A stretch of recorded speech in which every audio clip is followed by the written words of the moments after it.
Criminals usually act alone, but in some cases, life brings them together, creating the most incredible and dangerous alliances whose crimes leave the most horrific and bloody pages in the history of the criminal world. To many, Jean Westbrook was an inspiring example of genuine love for life and people. Her strength lay in her unwavering faith in God, goodness, and justice. Those close to her claimed that she put great love into everything she did. Jean was born on December 28, 1938, in the small town of Waynesboro, Mississippi, USA, with a population of about 5,000. Many years later, in 1978, she moved to Bryan, Texas, with her husband Cecil. At that time, it was also a small town with a close-knit local community where everyone knew each other well and didn't even lock their doors at night. The crime rate here was close to zero. However, as time has shown, even in such places, incidents can occur that are shocking in their cruelty and completely change the lives of such communities. When the Westbrooks moved to their new place, they hoped for a better life. They settled in a large ranch-style house, which they gradually transformed from a dilapidated old dwelling into a truly cozy nest. The couple renovated, decorated the house with numerous memorabilia, adorned it with wooden elements, and bought nice furniture.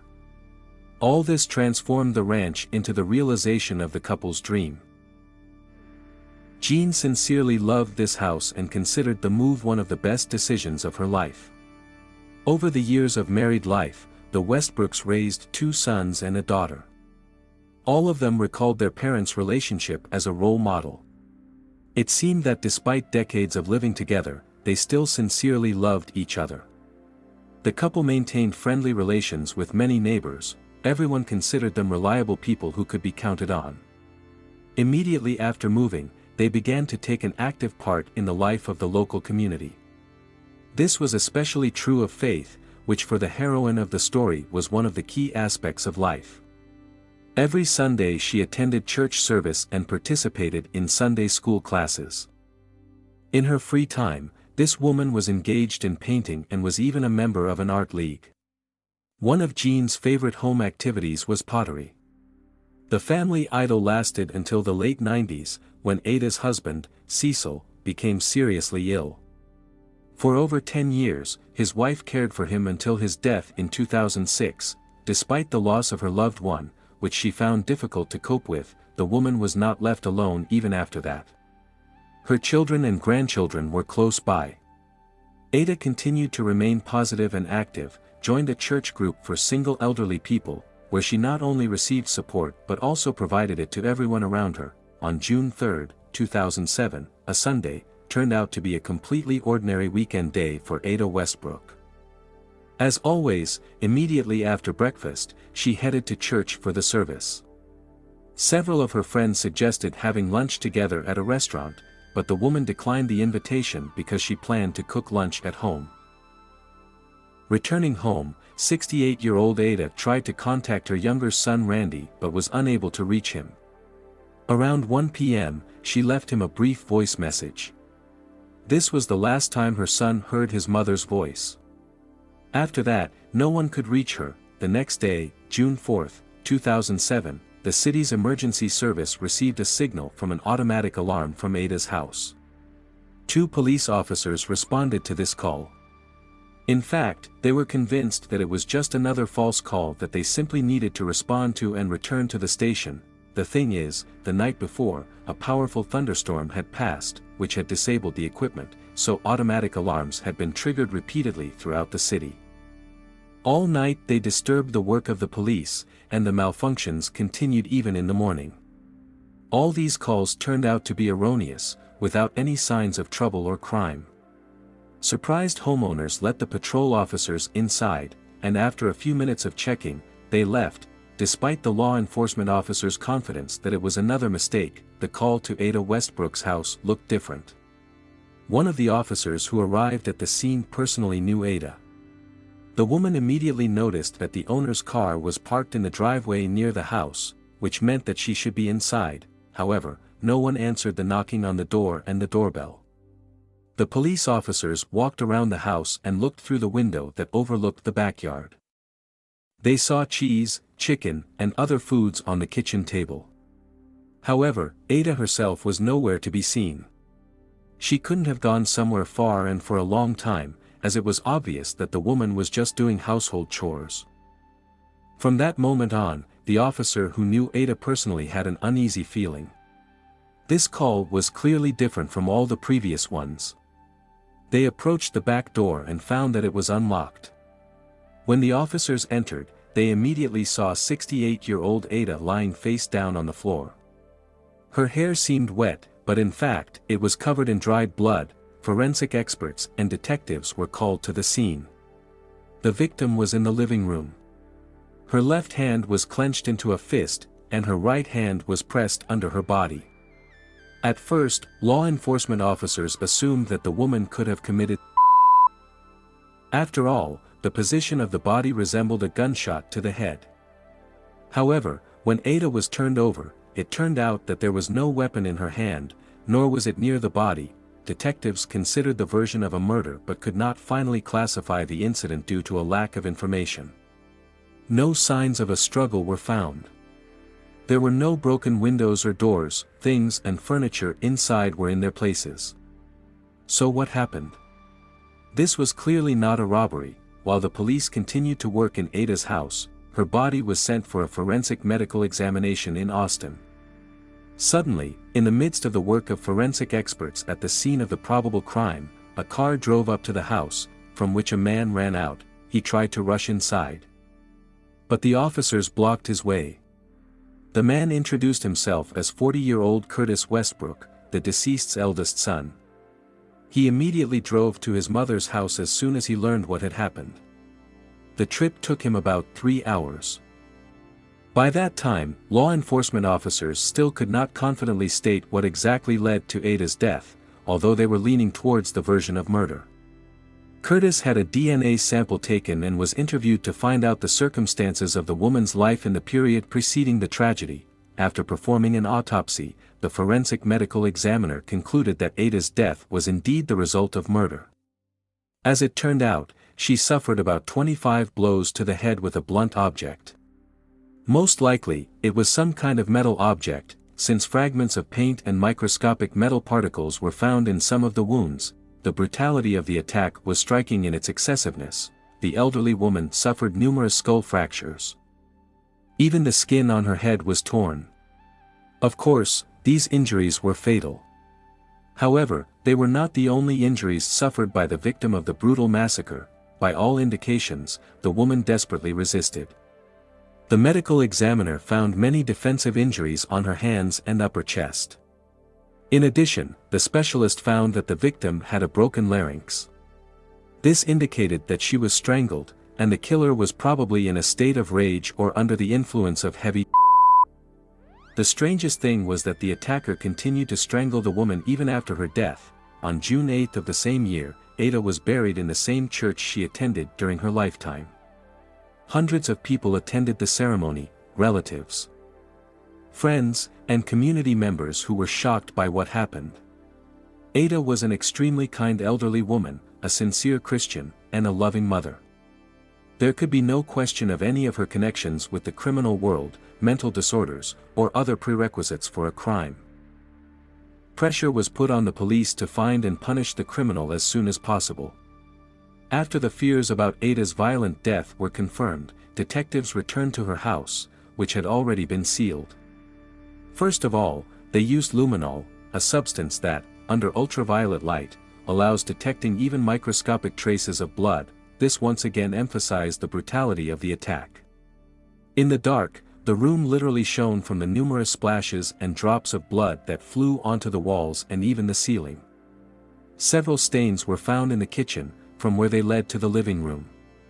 So, the first blow was dealt near the partition table, where the woman was just trying to cook chicken. The victim's hair was found scattered around the kitchen, and diluted blood was found in the sink. It looks like after the brutal massacre, the criminal tried to wash the traces of blood from his hands. Samples from the crime scene were carefully collected and sent for examination. The excessive cruelty of this attack indicated that the killer was probably quite closely acquainted with the woman and was guided by a serious personal motive, first of all, the detective's attention was drawn to Curtis, who was the only relative of Ada living in the same state. His alibi seemed not too convincing, and he was the first of her relatives to appear at the crime scene, just a few hours after the body was discovered. The man fell under suspicion. Curtis insisted that he was at his own home in Dallas the whole time, but there was no witness who could confirm his words. Of course, the victim's son insisted on his non-involvement in the crime. Detectives decided to check the geolocation data of his cell phone and car. It turned out that a few hours before his mother's death, he was indeed in Dallas, and therefore could not be involved in the brutal massacre.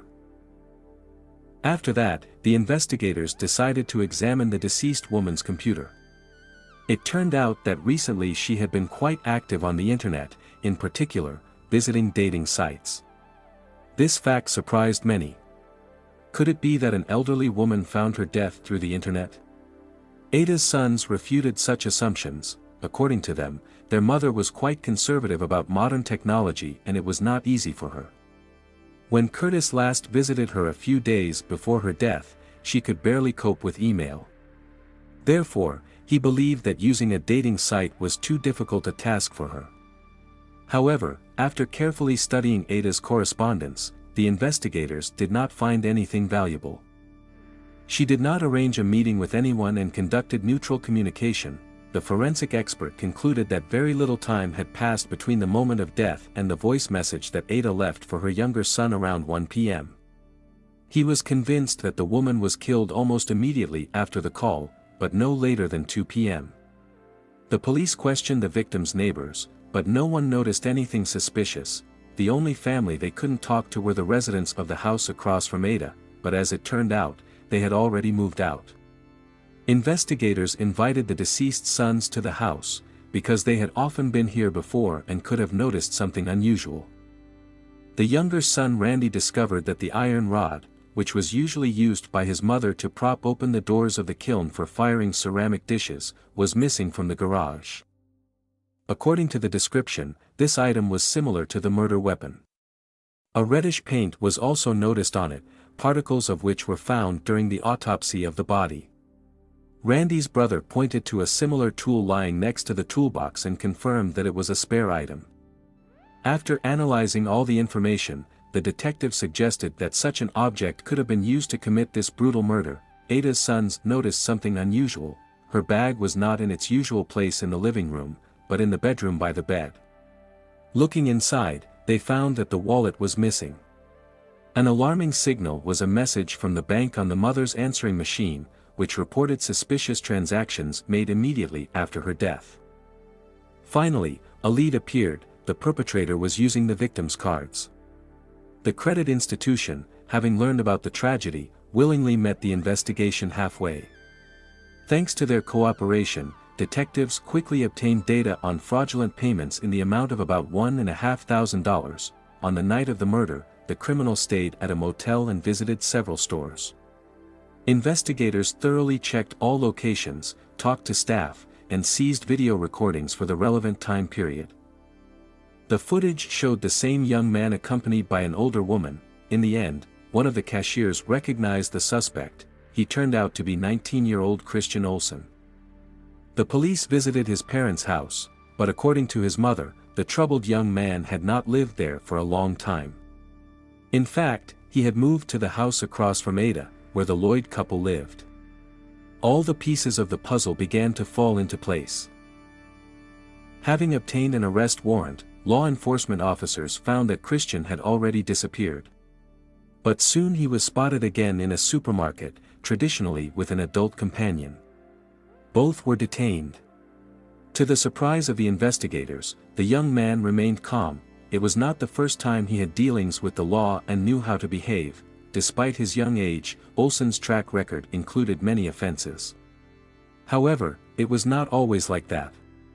School friends characterized him as smart and balanced, able to cope with any task. Changes began at the age of 14 when the teenager stopped attending church. He increasingly ran away from home and constantly got into trouble. At the same time, Christian became extremely secretive, practically did not communicate with relatives, and seemed to be hiding something even from close friends. A few months after his 14th birthday, the boy was first arrested for using a stolen credit card. As a result, he ended up in a juvenile detention center, but thanks to the parole program, the young man almost immediately returned home. He was sentenced to a formal probationary period, during which he had to wear an electronic bracelet on his leg. This only increased the sense of impunity in the young offender. He repeatedly damaged the tracking device, was caught violating the curfew and stealing money from his mother. Due to non-compliance with the terms of parole, Christian again ended up in a correctional camp for juvenile delinquents. There he was spoken of exclusively positively, but as soon as the boy returned home for the weekend, everything returned to its usual course. Systematic violations of the probationary regime continued. Christian often skipped classes and made attempts to remove the electronic bracelet. To provide him with the opportunity to obtain a secondary education, the boy was transferred to a specialized educational institution for troubled teenagers. There were even stricter rules than in the previous institution, but this decision really allowed the young man to finish school. But it did not affect Olsen's behavior. He ended up under the supervision of the county juvenile services and visited a psychiatrist as part of his adaptation. The specialist suggested that Christian had developed an antisocial personality disorder caused by the indifference or cruelty of his parents. However, there was a lack of grounds for such conclusions. It is quite possible that the disorder arose due to other factors, such as emotional upheavals or an acute period of rebellion. Be that as it may, upon reaching the age of 18, Christian came out from under the care of state services. He immediately left his parents' home and settled in the home of Geraldine Lloyd, because he was dating her granddaughter Melissa.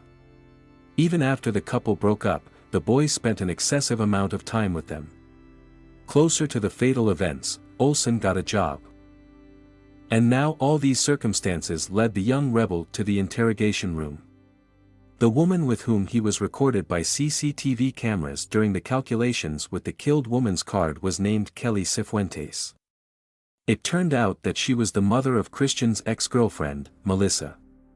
Kelly also ended up at the police station for interrogation, but she was placed separately so that the suspects could not coordinate their testimonies.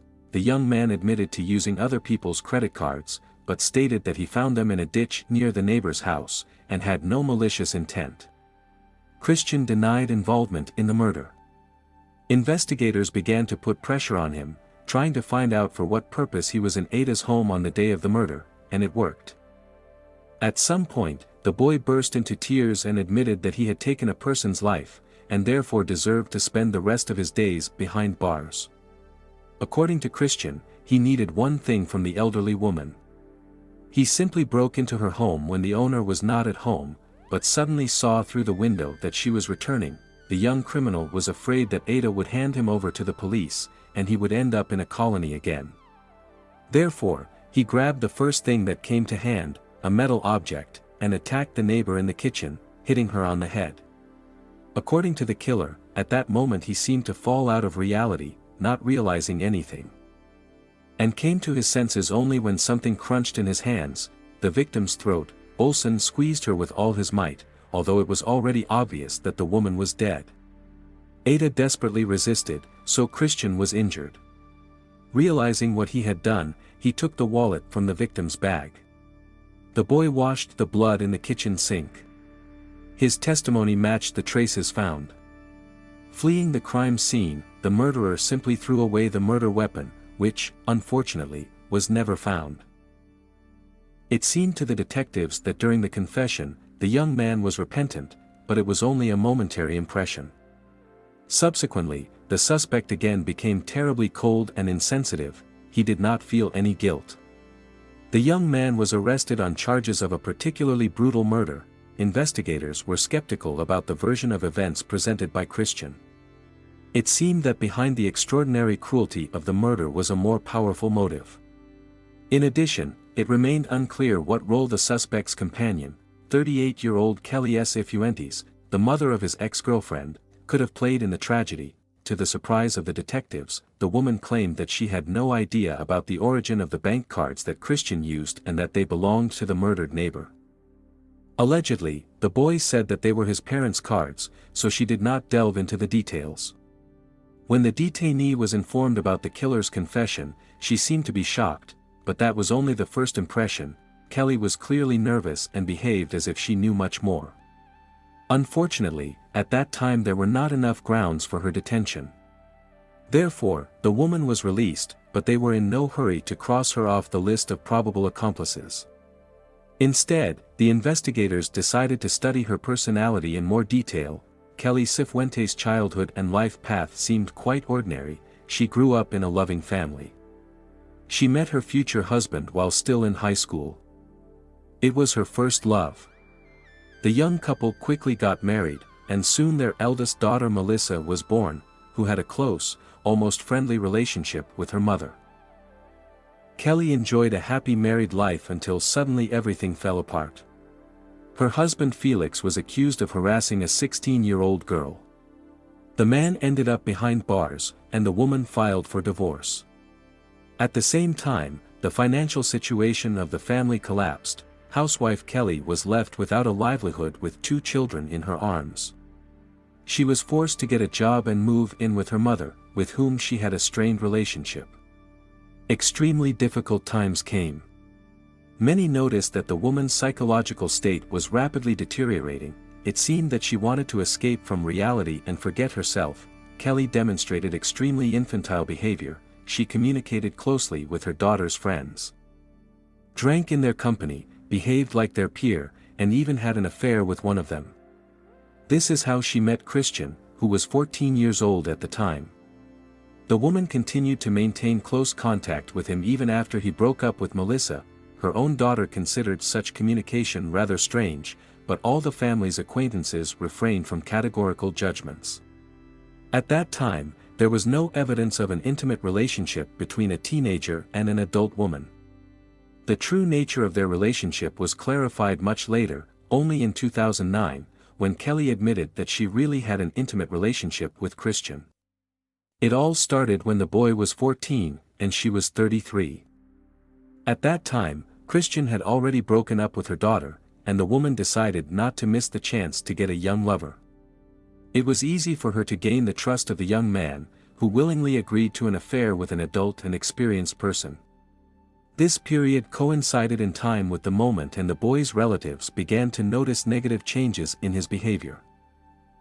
Once Olsen's mother came across a flirtatious correspondence between her 14-year-old child and an adult woman. Of course, the parents tried to limit the schoolboy's communication with Kelly, even taking away his mobile phone. But it didn't help. The woman continued to meet with the teenager in secret and even bought him a new phone, which he used for confidential communication with her. Kelly went so far as to change the contact number of the responsible person at Christian's school to her own. Thus, when the boy skipped classes for the sake of meetings with an adult lover, she was the one who was informed about it. This gave the woman the opportunity to write explanatory notes on her own instead of the young man's mother. And as soon as Christian turned 18, the couple stopped hiding their relationship. Returning from a special educational institution, the young man immediately moved to the Lloyd family. From then on, his illegal behavior began to manifest itself with increasing intensity.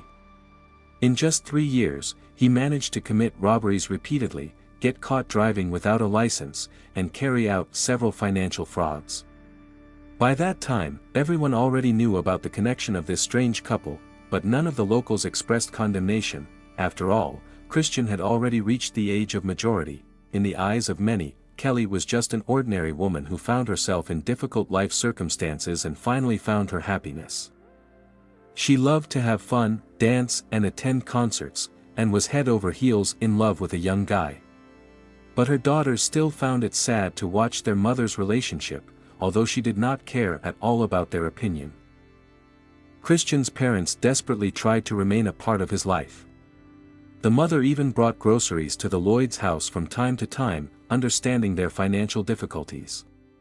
The woman was overjoyed when her son finally got a job. Unfortunately, on the very first day when he was supposed to go to work, Christian killed his neighbor Ada. These facts became known a little later, when Olsen was interrogated again, but already in connection with another murder that occurred on the same street.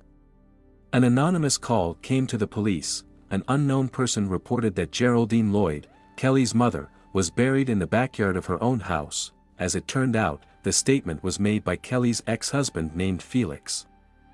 He turned to law enforcement after being released from prison on parole and moving to Texas. The man decided to restore relations with his children and often communicated with his ex-wife by phone. During one of these conversations, she told him where her mother's body was located. On June 22, 2007, a detachment of police officers arrived at the place of the alleged burial together with search dogs. Nearby, under a pile of branches, there was dug-up earth, from where an unpleasant smell was coming. In this place, at a depth of about 2 meters, human remains were found. The body was in a state of severe decomposition, so dental records had to be used for identification. The victim was recognized as 63-year-old Geraldine Lloyd. The forensic expert found that the woman was killed and buried at least 6 months ago. The killer's handwriting was similar in both cases. The victim suffered numerous blows to the head with a blunt object. The very first blow turned out to be fatal, so powerful that it smashed the left half of the skull, tore the skin of the head and damaged the brain. The police returned to Kelly's house with the dogs. Inside, they found the door to the deceased's room locked with a padlock. Opening it, the investigators saw a horrifying picture. The crime scene remained as it was, in blood, because the alleged killers did not even bother to cover their tracks. They did not throw away the bloodied mattress on which they beat 63-year-old Geraldine to death, but simply turned it over with the clean side up and sprinkled it with detergents. Law enforcement officers managed to establish that the motive for Geraldine's murder was most likely money. At the time of her death, the limit on her credit cards reached about $30,000. The investigation suggests that Christian and Kelly decided to take possession of these funds illegally. In addition, they forged various documents and checks on behalf of the elderly woman.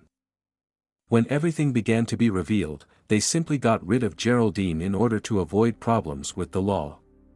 Interestingly, the money on the cards of the first victim ran out at about the same time as Ada's murder occurred. Obviously, in this way, the criminals tried to solve their own financial difficulties. Investigators began to find out whether Geraldine's granddaughter, Melissa, could be involved in the crime. It turned out that before and after her grandmother's murder, the girl lived in her house together with her boyfriend. They clearly could not help but notice the disappearance of a relative and the locked room. Indirect evidence was found that confirmed the suspicions of the police. In particular, Melissa also used her grandmother's credit cards. Later it became known that the girl and her boyfriend Seth learned about the murder a few hours after it was committed. In fact, Kelly told them everything, but forced them to remain silent. The young people did not dare to resist, realizing that they had connected with dangerous criminals and any of them could become the next victim. However, there was no evidence of Melissa and her boyfriend's participation in the murders. They were not charged. Christian refused to admit guilt in Geraldine's murder, but confirmed that at that time he had a relationship with Kelly. She, for her part, pointed at him. According to the woman, Olsen killed her mother while Kelly was sleeping. And only after that she told her ex-husband everything. Kelly was detained on February 12, 2008, accused of criminal conspiracy with the aim of first-degree murder. Law enforcement officers never disclosed what kind of evidence and testimony was found. But it became known that the woman faces life imprisonment. The trial first began over Christian, on February 16, 2009. The young man could face the death penalty. He did not admit his guilt. The lawyer referred to the violence that the defendant suffered from Kelly since his school years. The woman's defender claimed that everything happened by mutual agreement and that Christian embarked on a criminal path even before these events. Also, at the trial, Olsen's confession to the murder of his neighbor Ada was announced. The process lasted about 3 weeks, after which the jury went out to discuss the verdict. It took them only 46 minutes to make a guilty verdict. But opinions regarding the death penalty were divided. At this stage of the hearings, the lawyer at some point managed to turn the course of events in favor of the client. For this, an expert in psychiatry was involved, who described Kelly as a real manipulator who forced an innocent teenager to embark on a criminal path. However, there was every reason to believe that the young man committed his first thefts at the age of 10. This was evidenced by his parents. And by the age of 12, he began to engage in such things regularly. It seemed that the course of the young criminal's defender worked, but it was all in vain. The jury decided that Christian deserved a lethal injection. Kelly's trial never took place. The woman agreed to a plea bargain.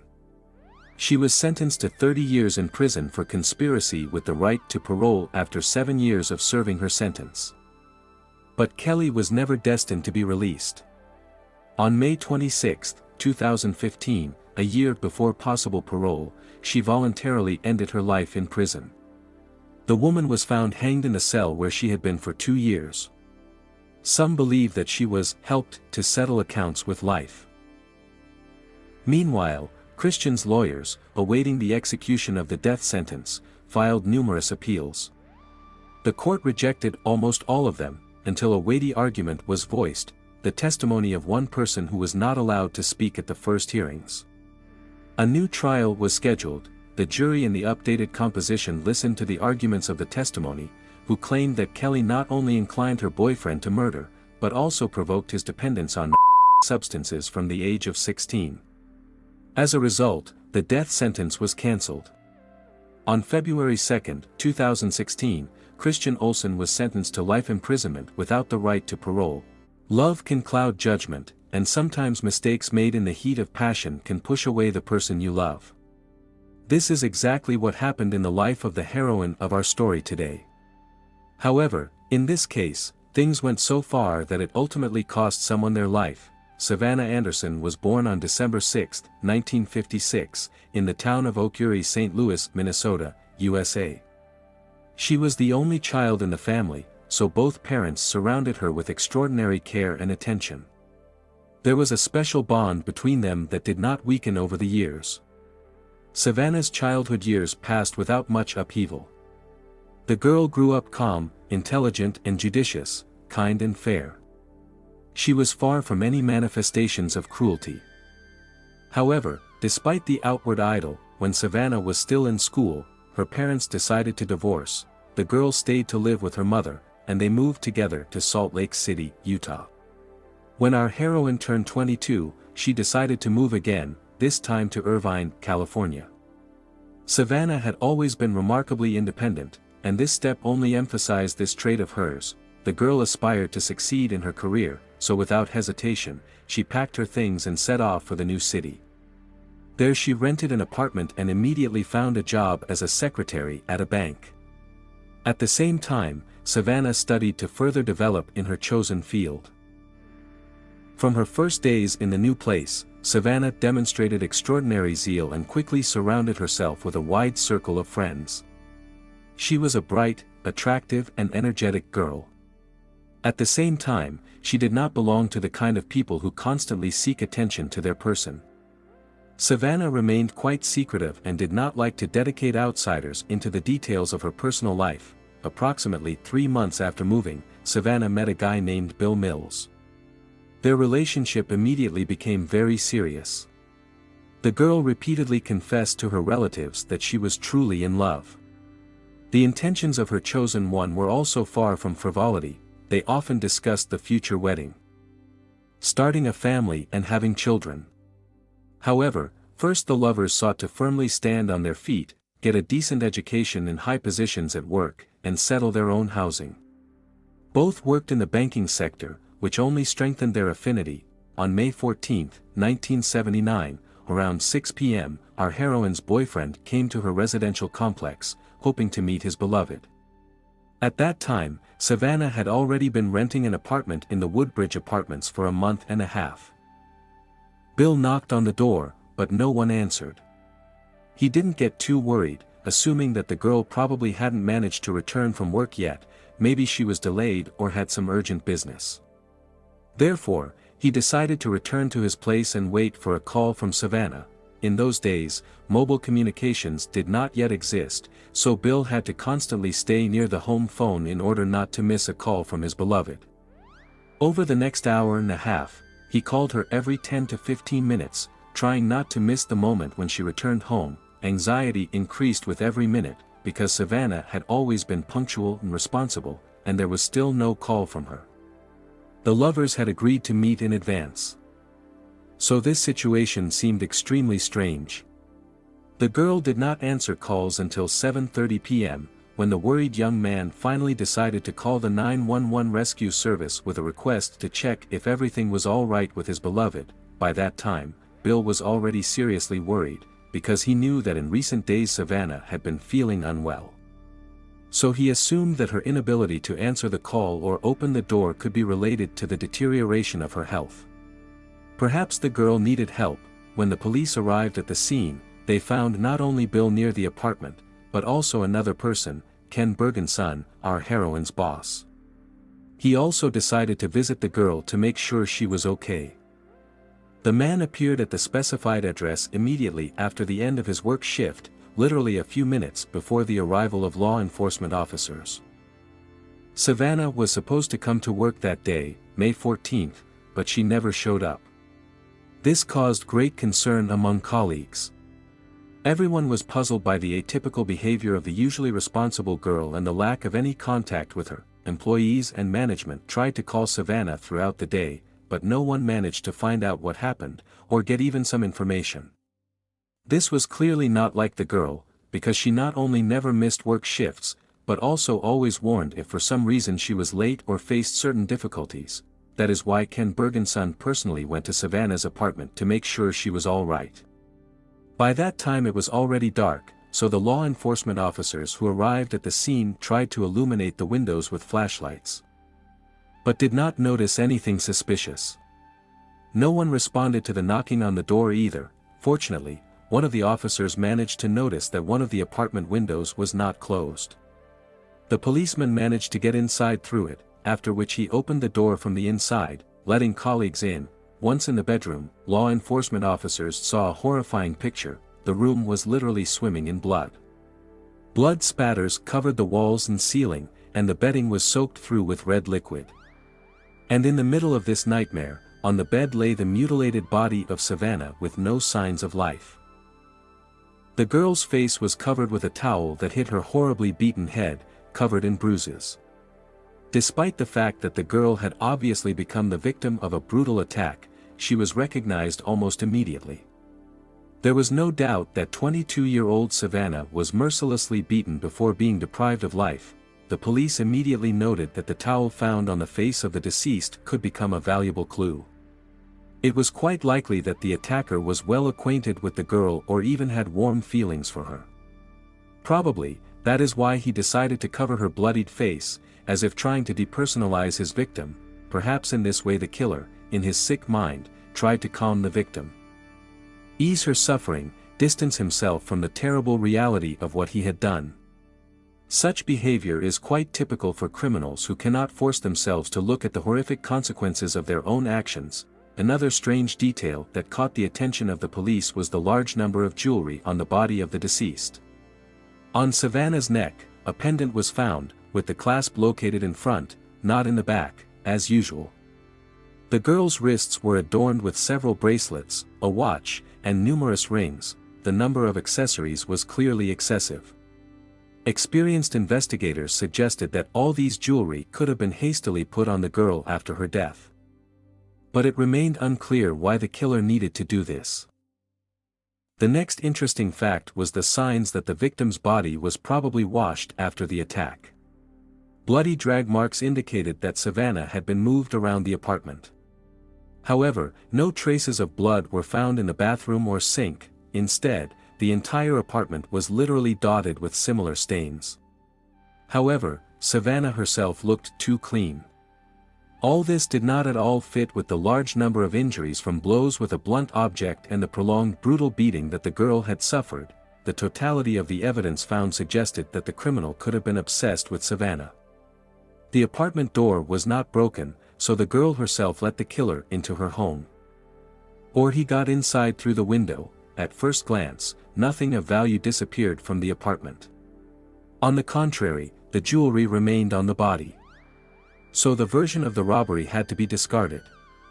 It was possible to find signs that indicated a probable but all this required a more thorough check, given that in 1979 the possibilities of forensics were far from modern. The main attention of the police was focused on the search for fingerprints, palm prints and footprints. On the wall in the apartment, a palm print was found. Another fingerprint was found on the inside of the toilet lid. However, the killer's hands were so heavily splattered with blood that only very blurry, fragmentary traces were obtained. At that time, it was not possible to fully use these prints due to their poor quality. The victim of the attack clearly tried to defend herself, as evidenced by numerous defensive injuries all over her body. The girl was strangled, but continued to resist the criminal. Traces of her own nails were found on her neck. Obviously, Savannah was trying to push the attacker's hands away or pull something off herself that he was trying to throw around her neck. Against the background of the frenzied violence, there was no doubt that the criminal came to this apartment with a single goal: to kill. In addition, the suspicions were confirmed that the girl knew her abuser. According to the forensic expert, the death of the heroine of this story occurred around 2 a.m. on May 14, and the cause was strangulation, most likely with bare hands. This was evidenced by areas of scraped skin, injuries that the girl in despair inflicted on herself, desperately trying to save her own life. In addition to strangulation, the girl suffered several powerful blows to the head with a blunt object. The examination revealed that the victim had a broken jaw, several fingers and knocked out teeth. In addition to all these horrors, Savannah became a victim of a brutal. Having weighed all the collected evidence, the investigators decided to first talk to the deceased's boyfriend, Bill. After all, most likely, he was the last one who saw the girl alive on the eve of the evening. Experience suggested that in such crimes, the person closest to the victim is often involved. However, according to friends, Bill was a good-natured and calm guy, not at all prone to manifestations of aggression. There were never any conflicts or serious problems in the relationship of this couple.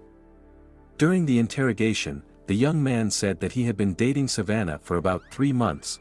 Their romance began even when the girl lived in her previous residential complex, and continued after her move to a new house.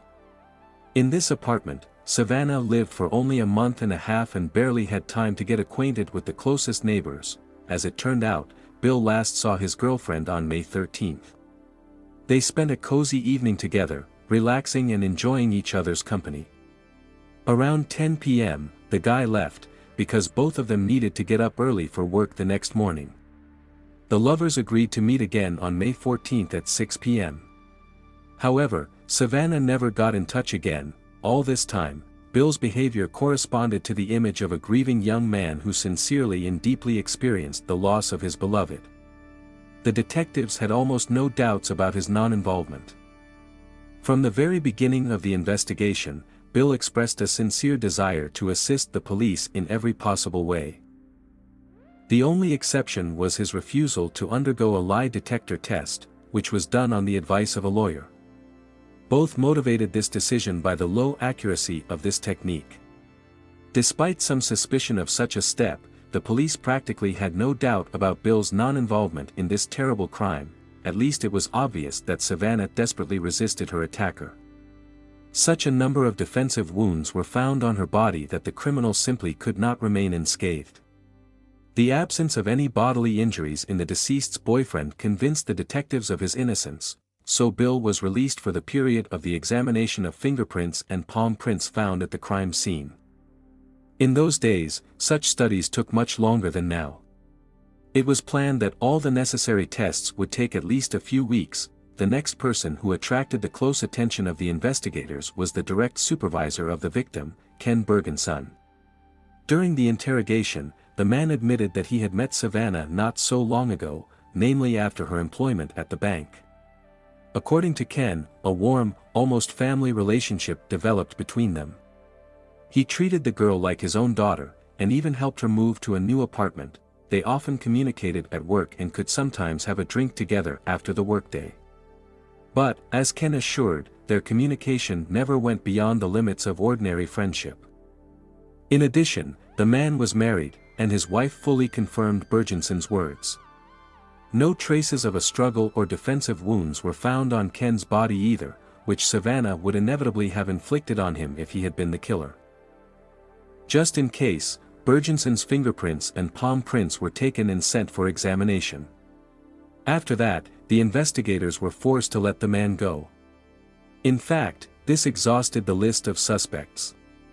Savannah had no bad habits and did not associate with criminal elements, so the search for the criminal reached a dead end. Now the detectives decided to interview the neighbors of the deceased, as well as the employees of the residential complex. After all, at least 2 security guards were on duty here all the time, who could have noticed something suspicious. The first of the employees of the residential complex who came to the attention of the investigation was Chuck Duell. He was on duty on the night of the attack until 6:30 a.m. From the very beginning of the interrogation, the man told the police that he was hardly acquainted with the deceased girl. They only said hello when they met. Chuck recalled that in all that time he had only one interaction with Savannah outside of work moments. Once the girl forgot the keys to her own apartment, and it was Duell who helped her get inside through the window. Chuck particularly emphasized, if his fingerprints were found on the window, it was due to that case, which happened about a week before the tragedy. From the very beginning, such a statement sounded suspicious, as if the guard was trying to justify himself in advance and divert any suspicions from himself. Then Chuck quite thoroughly described his schedule on the night of the murder. Having started his shift, he first made a round of the territory of the residential complex, and then dozed off in the company car. But suddenly, around 1:30 a.m., Chuck was awakened by his partner, Robert Zeller, nicknamed Bob. Without any warning, he got into Duell's car and completely spontaneously suggested going to have a snack at an all-night diner located just 10 minutes' drive from their residential complex, despite the fact that Chuck, as a security guard, had to constantly stay at his post. He agreed to keep his comrade company. Together they went to eat and returned only 2 hours later. Having received this information, the police decided to clarify the details with Bob Zeller himself. As it turned out, Robert was a Marine and at the time of those events was serving at a local military base. At the same time, he got a job as a security guard in the same residential complex where Chuck worked. Bob took extra shifts to be able to combine 2 jobs and accumulate money faster. According to Zeller, the last time he saw Savannah through the window was around 10 p.m. on May 13th. The girl was just talking to someone on the phone. At that time, Bob was already finishing his shift and leaving work, and the heroine of this story was just standing by the window. The police carefully checked the guard's words and found out that Savannah did indeed have her last telephone conversation with her mother at about the same time that Bob mentioned. It seems that Zeller was telling the truth and inadvertently provided the investigation with important information about time intervals. Bob also said that that night, knowing about the need to go on military duty soon, he could not fall asleep in any way. Therefore, around 3 o'clock, he decided to return to the residential complex to offer Chuck to go have a snack. In general, the stories of both guards coincided, with the exception of one point. Bob claimed that he returned to Chuck around 3 in the morning, while Duell insisted that Zeller woke him up around 1:30. This could have been a common slip of the tongue or the result of one of the men simply confusing the time. But the investigators decided to conduct simultaneous interrogations of the guards in order to more accurately restore the chronology of events that night. Hearing Bob's version of events, Chuck visibly lost his composure and admitted that due to drowsiness, he was poorly oriented in time, and therefore, perhaps, was mistaken. In the end, both guards understood where the police were heading, and hastened to declare that they had an alibi. Allegedly, in that diner where they went, their acquaintance waitress named Gail worked. She was supposed to definitely remember these visitors and confirm their words. The girl was really able to do this, although she admitted that she was not 100% sure about the exact time Chuck and Bob appeared in the restaurant. Gail explained this inaccuracy by severe fatigue at the end of the shift, in the end, all suspicions had to be removed from both guards. Having received the results of the examination of fingerprints and palm prints, the police realized that neither the victim's boyfriend nor her immediate boss were the ones who left the bloody footprints at the scene of this brutal crime. Now the investigation actually had to start all over again. The police no longer had any obvious suspects in the Savannah murder case.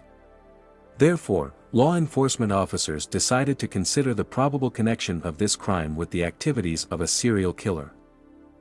After all, as it turned out, over the past months, a whole series of similar murders of women aged 17 to 35 had taken place in the vicinity of Irvine.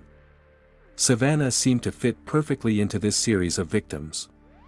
All of them were beaten to death and strangled in their own bedrooms. Despite the similarity in handwriting, Savannah's case had a number of significant discrepancies with other episodes.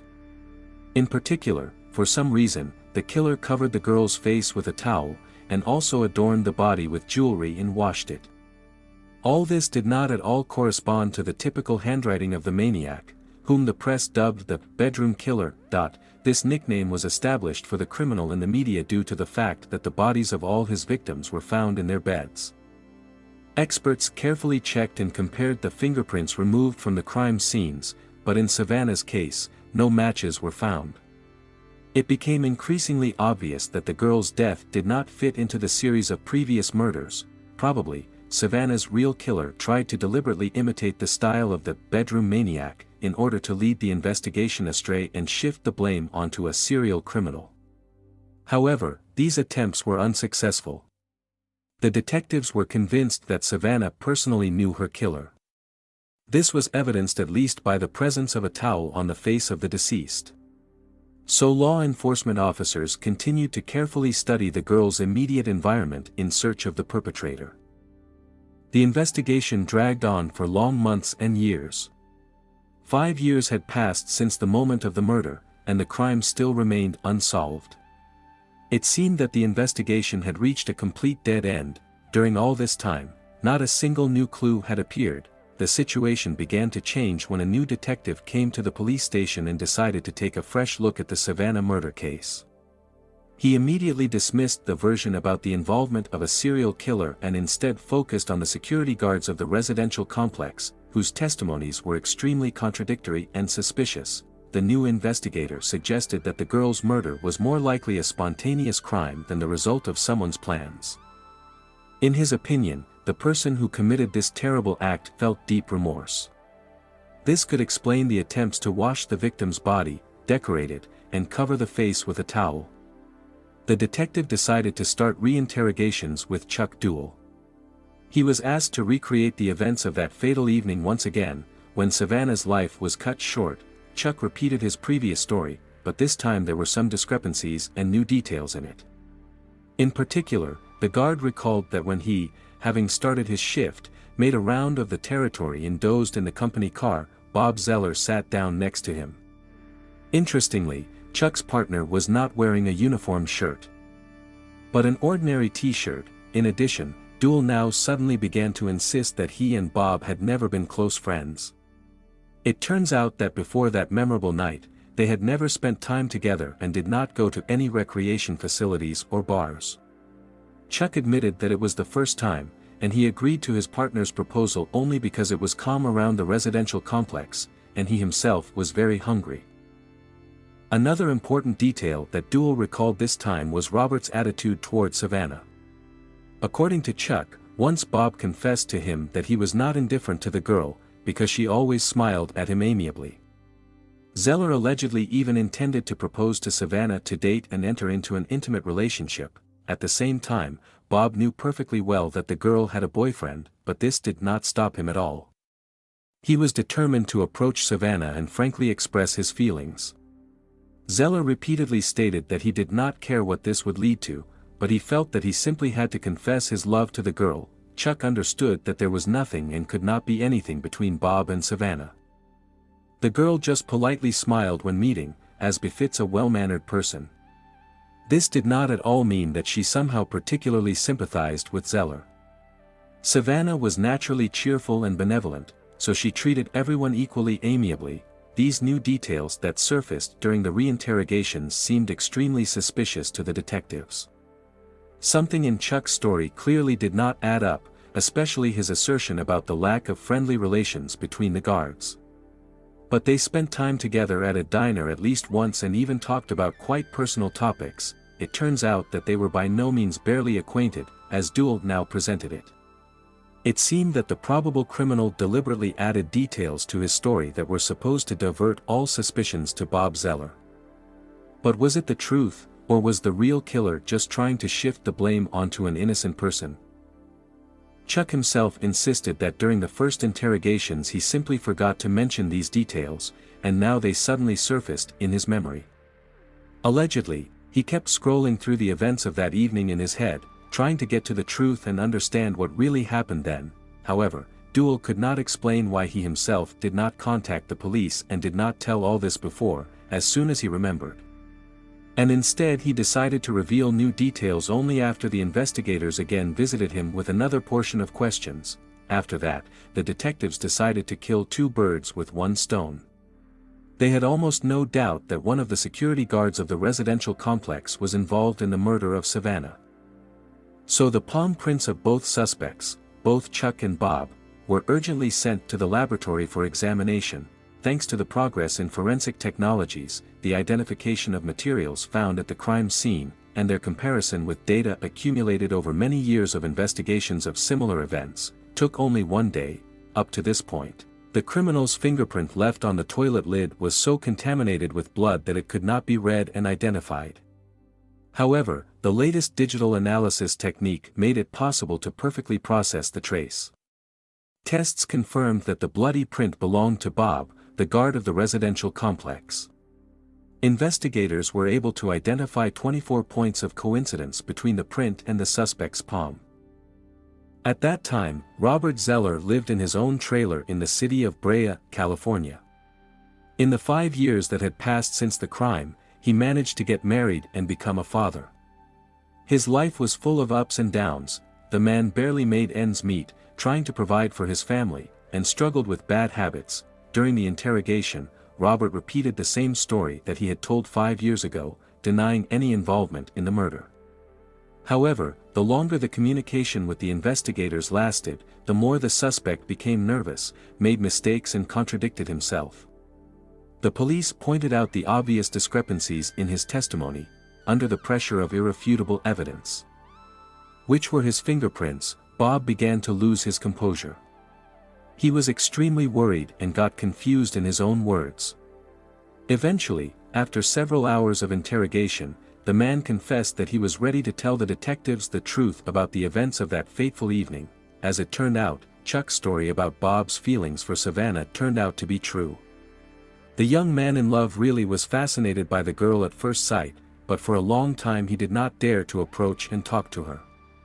However, it seemed to him that Savannah also felt sympathy for him, since she always smiled when meeting. Bob perceived this as a sign for further actions. Finally, he had a plan to confess his love. That fateful evening, seeing that Savannah was talking on the phone with her mother and not paying attention to the surroundings, Bob decided to act. While the future victim was distracted by the conversation and could not hear well what was happening around, he sneaked through an open window into another room of her apartment. Bob was convinced that it was worth just going out to Savannah and talking to her, and she would immediately understand that there was a wonderful guy in front of her, with whom it was worth building a relationship. If this plan did not work, he was going to persuade the girl to change her mind and agree to his courtship, no matter what. According to Bob, he did not expect at all that everything would turn out so terrible and go so far. The further development of events was quite predictable for everyone, except for the killer himself. He clearly hoped for a different outcome. Probably, these strange and inconsistent decisions were the result of the active use of prohibited substances, because of which Bob did not fully realize the absurdity of his own actions. When 23-year-old Bob Zeller came out of the bedroom, Savannah had already finished her phone conversation. The horrified girl screamed and tried to kick the uninvited guest out. At this time, Bob kept repeating over and over again that he was a good guy who had feelings for her, so Savannah had to give him a chance. But everything went wrong from the very beginning. The girl did not listen to him, continuing to call for help and demanding that Bob get out of her apartment. Realizing the failure of his plan, Robert was gripped by fear. He was confused, not knowing what to do next, but he understood that the girl had to be silenced. The young man feared the inevitable problems with the law and the loss of positions in the army and security, if he was exposed. Of course, this was not at all part of his plans.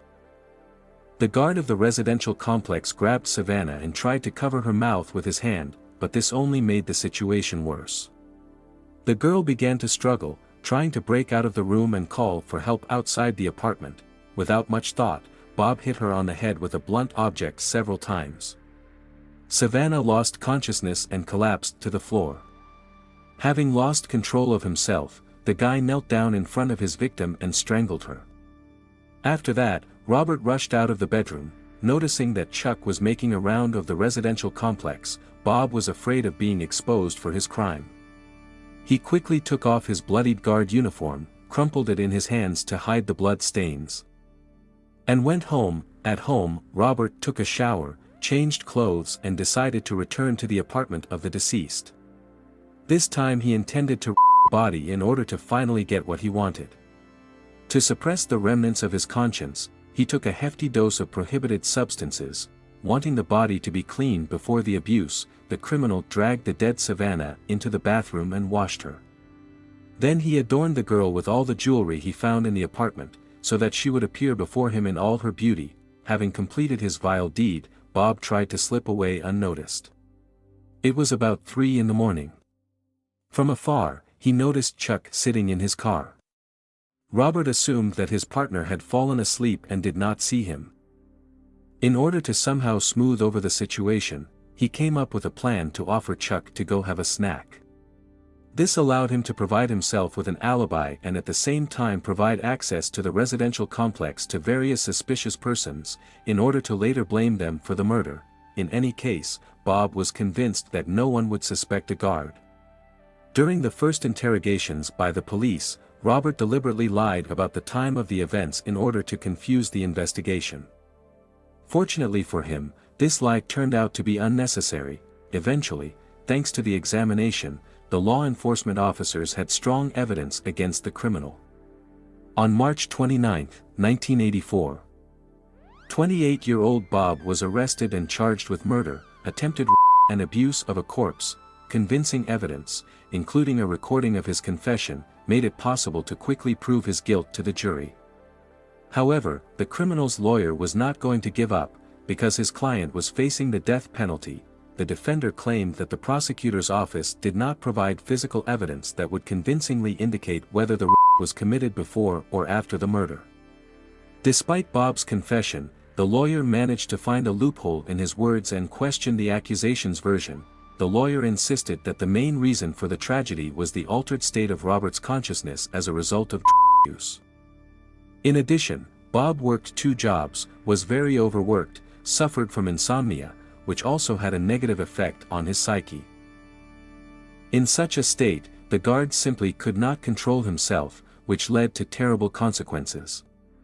To confirm his words, the defender cited the testimony of Bob's friends, relatives and colleagues, who unanimously claimed that Robert had never shown aggression towards women. They described him as a decent and innocent person, incapable of murder.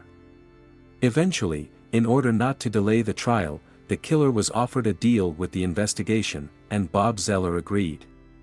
He pleaded guilty to premeditated murder, after which he was sentenced to life imprisonment with the right to parole after 25 years. To this day, he continues to serve his sentence behind bars. The death of Savannah caused the greatest shock to her loved ones. The family and friends knew that the girl had moved to the Woodbridge apartments precisely for security reasons. Savannah repeatedly said that under the protection of round-the-clock security, she would feel much calmer than in her previous home. This residential complex was recommended to her by her boss. No one could even imagine that the person called upon to protect would turn out to be a killer. It is noteworthy that the criminal who brutally deprived a young girl of her life was never held accountable for any other criminal acts, either before or after committing this crime. His biography was subjected to a thorough analysis. The question arose whether the killer could have continued his criminal activity for 5 years before his arrest, remaining unpunished. However, the investigation failed to prove his involvement in other crimes. Regarding the 7 women killed long before Savannah, Bob Zeller categorically denied his probable participation in these crimes. The former guard seemed to the police to be a suitable suspect for such episodes. However, during the check, he was quickly excluded from the list of potential criminals, his fingerprints being entered into the database. Later, the real bedroom killer was still caught, and it turned out to be a man named Gerald Parker. As a result of 11 attacks, 5 of his victims survived and identified the attacker. In 1996, Gerald Parker was found guilty of 6 murders and as well as 5 attempted murders. He was sentenced to death, the execution of which has not yet taken place. Love is an amazing and magical feeling that inspires writers to pen books, composers to create music, and directors to make films. But if this feeling is distorted and belongs to a sick person, it can turn into a destructive force capable of ruining countless lives. Can money change a person? It not only reveals one's true face by stripping away the mask of feigned kindness and compassion. Most people are attracted to power and wealth. However, in the pursuit of these things, it's so easy to lose oneself and transform from a good person into a real monster. A piercing woman's scream rang out in the parking lot of the Century Park East building in Los Angeles, California, USA, on July 28, 2008. It happened in the evening when most employees of the office building had already started heading home. Upon hearing this chilling sound, several people immediately reacted and rushed to help. One of the witnesses managed to spot an unknown man who disappeared in an instant, jumping into a red SUV. Right next to where he was seen, a woman was found lying in a pool of her own blood. The random witness, running up to her, was shocked by the victim's condition. The only thing not covered in blood was her eyes, looking at him pleadingly for help. Despite severe injuries, the woman managed to get up. She reached out her hand and asked for help before losing consciousness. The witnesses called the emergency services, and the police and an ambulance immediately headed to the scene. Around 7:25 p.m., special services personnel arrived on the 3rd level of the office parking lot. This was where the unknown victim was attacked and seriously wounded, having received several stab wounds. By the time the medics arrived, the woman was already unconscious. She would come to her senses and then lose consciousness again due to blood loss. The medics provided first aid to the woman and urgently transported her to the nearest hospital. Unfortunately, it was already impossible to save her life. She died on the way. The Los Angeles police immediately launched an investigation and questioned the first witness. According to the man, he saw a tall, slim stranger dressed in a black hoodie with the hood pulled over his face and jeans. It seemed he disappeared within seconds after the victim screamed, but that was enough time to inflict fatal wounds on her. The witness could not describe the killer's face in detail since he only saw him for a moment. Thanks to the footage from the surveillance cameras in the parking lot, it was possible to confirm the witness's words. The suspect did indeed flee in a red SUV. The deceased was identified as 44-year-old Pamela Fayed. The woman had numerous stab wounds to her head, neck, and chest. In addition, there were defensive wounds on her hands. The deep wound on the front of the neck proved fatal. There were no signs of robbery. All the victim's personal belongings remained next to her. It was evident that the attacker had only one goal: to kill Pamela. When these facts became clear, law enforcement officers began tracking the circumstances that could have led to this tragic event. The woman's ex-husband and close relatives were the first to be informed about her death. The ex-husband's name was James Fayed.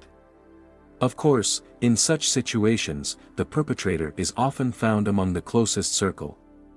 Therefore, the man was called in for questioning, and he agreed to voluntarily come to the police station for an interview. Despite the expectations of law enforcement, James did not at all resemble the person captured by the surveillance cameras in the parking lot. Pamela Fayed was born on August 31, 1963, in Salt Lake City, Utah. She grew up in a loving family along with 3 siblings. Shortly after successfully graduating from college, she met a man and gave birth to her first daughter, Desiree, but their relationship didn't work out, and the woman began raising the girl on her own. Close people called Pamela by the affectionate name Pam, and she was known for her generosity and kindness. Friends and relatives described her as a loving and caring mother. Wherever she appeared, a positive and pleasant atmosphere was always created around her, which our heroine supported in every way. The deceased woman was a successful businesswoman, worked in the jewelry industry, and owned her own company since 1989. Unfortunately, in her personal life, not everything was so cloudless. When Pamela met James, she was already a single mother. He worked as an electrician and also dreamed of a family and his own business. Sympathy immediately sparked between them, and the relationship developed rapidly. In 1998, the lovers got married in Las Vegas. Later, the couple had a daughter together, Janet, who became the second child of the assault victim. Many people considered their union happy. James was a sincere and loving husband. It seemed he was ready to do anything for his charming wife. He was a good father and even gladly accepted Pamela's daughter from her first marriage. However, not everything in their life was cloudless. At first, the couple faced financial troubles. The business was not easy for them. After the birth of their second child, the situation deteriorated so much that Pamela had to seek help from the Social Protection Fund. During that period, James worked tirelessly, taking extra hours and agreeing to large orders for the installation and maintenance of electrical networks, which required frequent trips to different parts of the country. He could be away from home for weeks, making every effort to keep the family afloat. The situation changed in 2002 when the couple decided to join forces and create the company Goldfinger. They expanded their scope of activity, starting to work with precious metals, and grew steadily. The jewelry company launched its own online store. The offices were located in California, while the organization itself was registered in Panama. The new business model proved so successful that within a few months, the couple was able to get out of a difficult situation. The Fayeds began buying up gold, jewelry, and collectibles such as coins, which they then resold at a higher price. This allowed them to form a starting capital and then increase the turnover of the business and its profitability. In essence, it was a kind of pawn shop. The couple accepted gold from clients and stored it as buyers. Thus, they issued loans at interest, and when people returned the money, they got their valuables back. If the funds were not returned, the gold remained the property of the Fayeds. During this time, the price of gold rose significantly. By 2008, our heroes and their husband had accumulated significant reserves of precious metal, which had significantly increased in price, as had their wealth. Despite the stunning success in this area, even according to the children, the Fayeds never sought to flaunt their wealth. Although the couple owned expensive property, they usually did not show off their money. Despite this, Pamela held the position of vice president, and her husband was the president of Goldfinger, which brought in millions in profits. Financial success allowed the Fayeds to purchase several expensive real estate properties, including a residence in Camarillo and a huge ranch in Moorpark. Initially, their relationship was filled with love, but the longer the marriage lasted, the more James distanced himself from his wife. Many people noticed that after the business took off, the man was seized by a thirst for money. He became stingy, more withdrawn, and even Pamela herself admitted that he was not at all like the person she had once fallen in love with. At the same time, his health began to deteriorate. The man began to suffer from rheumatoid arthritis, which called into question his ability to manage business affairs. James could not regularly and for long periods stay in the office, which began to negatively affect the business. During that period, Pamela was a housewife, which she had always dreamed of, but she willingly took up work to support her husband. In April 2007, while in the office, Pamela was communicating with her friend Carol, who ran a similar business. They were discussing work issues, and our heroine found out that she had been working without a proper license to conduct business activities. After a little thought, The woman decided to rectify this situation and obtain all the necessary documents. On October 6, 2007, she was issued a check for $400,000, the amount necessary to cover all costs and pay fees. According to witnesses, the husband was categorically against it from the very beginning. He stated that it was too expensive and not at all necessary. However, the wife insisted, wanting to work legally and not have problems with the law. Against the backdrop of these events, the contradictions between the spouses only intensified and reached a critical point. In the end, in October 2007, James filed for divorce after 9 years of marriage. He tried to get a ban on Pamela's access to the family business so that she could not continue the process of licensing the company's activities. Moreover, Pamela was even forbidden to appear in the company's offices, and her elder daughter Desiree was fired after several years of working there. The divorce turned out to be a very conflicting process. The former spouses could not agree on the distribution of bank accounts, which at that time held over $12 million. James managed to refuse his wife access to the company's assets, which dealt a devastating blow to her. Despite her wealth, the woman was forced to borrow money from loved ones to hire a lawyer. In addition, James cut off all of Pamela's contacts with business partners. The heroine of the story considered such actions by her husband to be a real meanness, because it was she who had stood at the origins of this organization. At the initial stage, she invested much more in the business than her husband. Pamela knew that the company's activities were under federal scrutiny, and investigations were underway regarding financial fraud. Government agencies found that through her firm, millions of dollars were laundered every year. The woman sincerely wanted to help restore justice. However, the loss of access to family business assets and the ban on continuing activities that she received virtually negated such a possibility. Against the backdrop of problems associated with the divorce, the husband's behavior became much more cruel and aggressive. There was no trace left of the former James. Pamela, on the contrary, always remained a bright and kind person who was not affected by money. The heroine of the story had friends with whom she had maintained relationships for many years.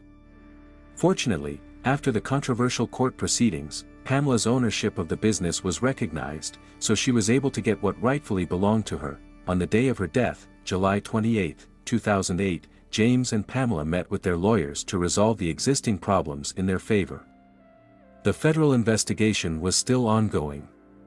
Both meetings with lawyers were scheduled in offices located above the parking lot. James communicated with his lawyer from approximately 3:30 p.m. to 6:30 p.m. At almost the same time, Pamela was having a conversation with her lawyer nearby. After the meeting ended, she returned to her car, which was parked on the third floor of the parking lot. From the detective's point of view, these circumstances provided the ex-husband with a motive and opportunity to attack. He knew exactly where his ex-wife would be and wanted to get rid of her. However, during the interrogation, the man denied any involvement in what happened. He claimed that despite all the disagreements, he had no intention of harming his ex-wife. James insisted that during the specified time period, he was in the office with his lawyer. His alibi turned out to be really reliable and was confirmed by both the lawyer and numerous recordings from surveillance cameras. Certainly, James was the closest person to the family business, so the police tried to find out who else could be an enemy of 44-year-old Pamela. The man continued to deny that the heroine of the story had any conflicts with partners at all. The woman had no connections with the criminal world. But the very nature of the crime indicated the opposite. In the interrogation room, the man behaved surprisingly calmly, which even seemed strange. If he really was not involved in what happened and had no idea who killed his ex-wife and why, he should have at least been worried that he could become the next victim. It is possible that against the backdrop of financial problems, the couple could have made serious enemies for themselves. However, it seemed that James was not at all bothered by this. The officers were convinced of his involvement in the murder, but they could not prove it right away. Therefore, the person who became the main suspect in organizing the attack had to be released. All the recordings from various parking cameras, including external ones, fell into the hands of the police. This made it possible to track the movement of the criminal when he approached the building, as well as the red SUV.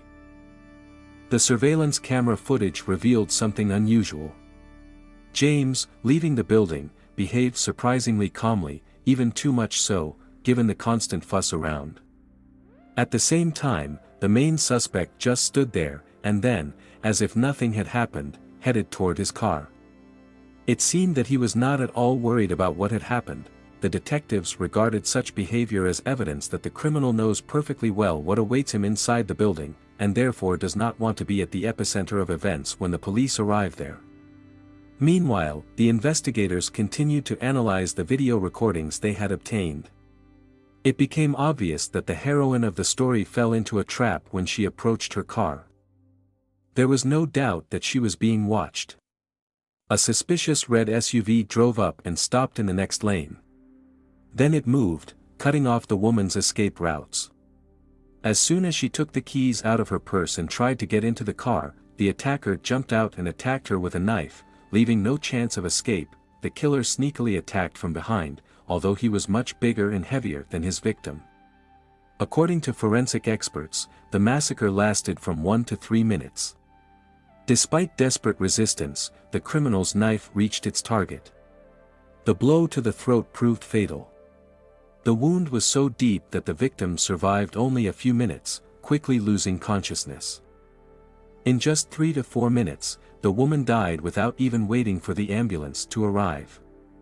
The car's license plate number was tracked down. It turned out that the vehicle had been rented from one of the most well-known rental companies in the city. Access to the car was obtained, but it had already undergone a porous cleaning. Before returning the car to the rental service, forensic experts carefully examined the interior. Almost immediately, they managed to detect traces of blood in the crevices of the upholstery of the rear seat from which the criminal attacked. The stranger jumped out of the back seat, leaving the door open. The blood spatter was so strong that drops even got inside the car's interior, flying several meters. Experts concluded that the person who rented the car made great efforts to thoroughly clean the interior and not leave any traces.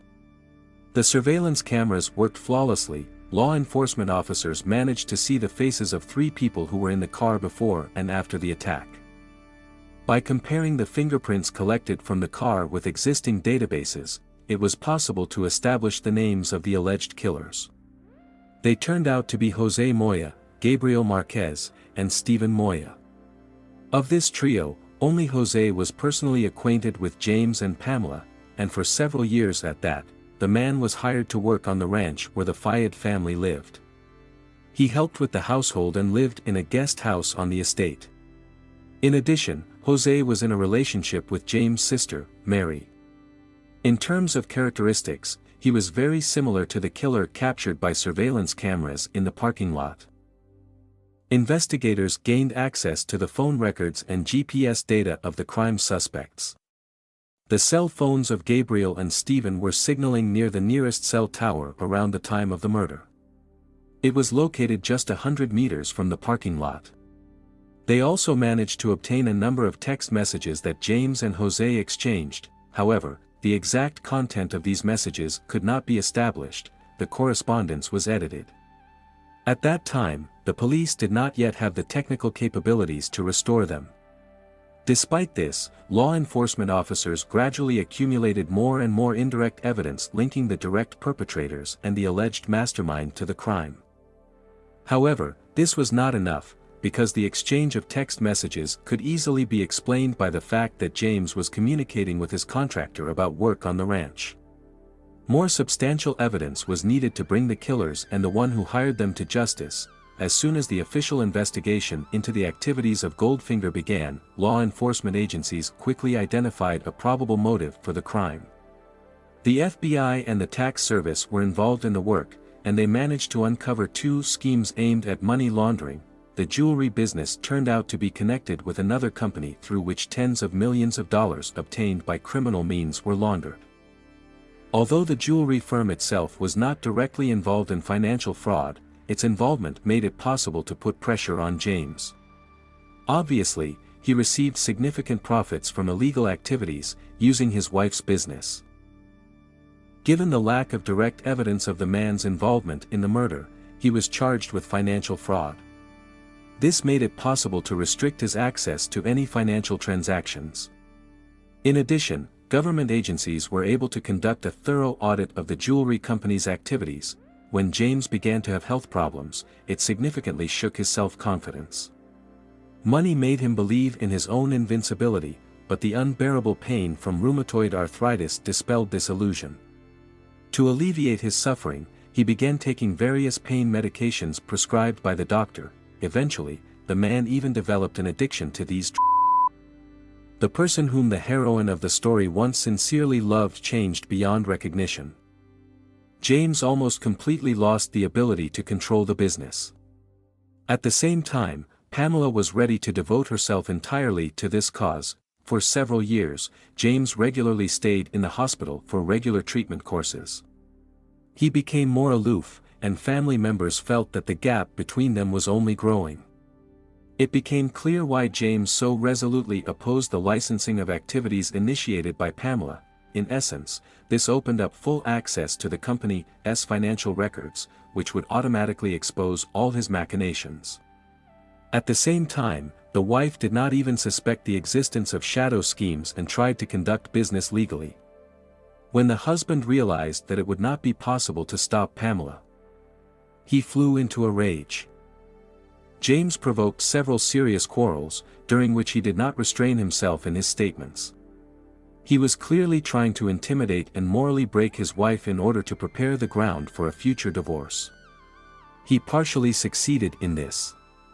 Despite the fact that Pamela was a strong woman, she was depressed by the changes that had occurred with her husband. Questions also arose about Jose, who lived on the territory of the Fayed's estate. The investigation assumed that he found himself next to the wealthy couple for a reason. Given the number of people involved in this case, it was not easy for the police and special services to unravel the tangle of lies.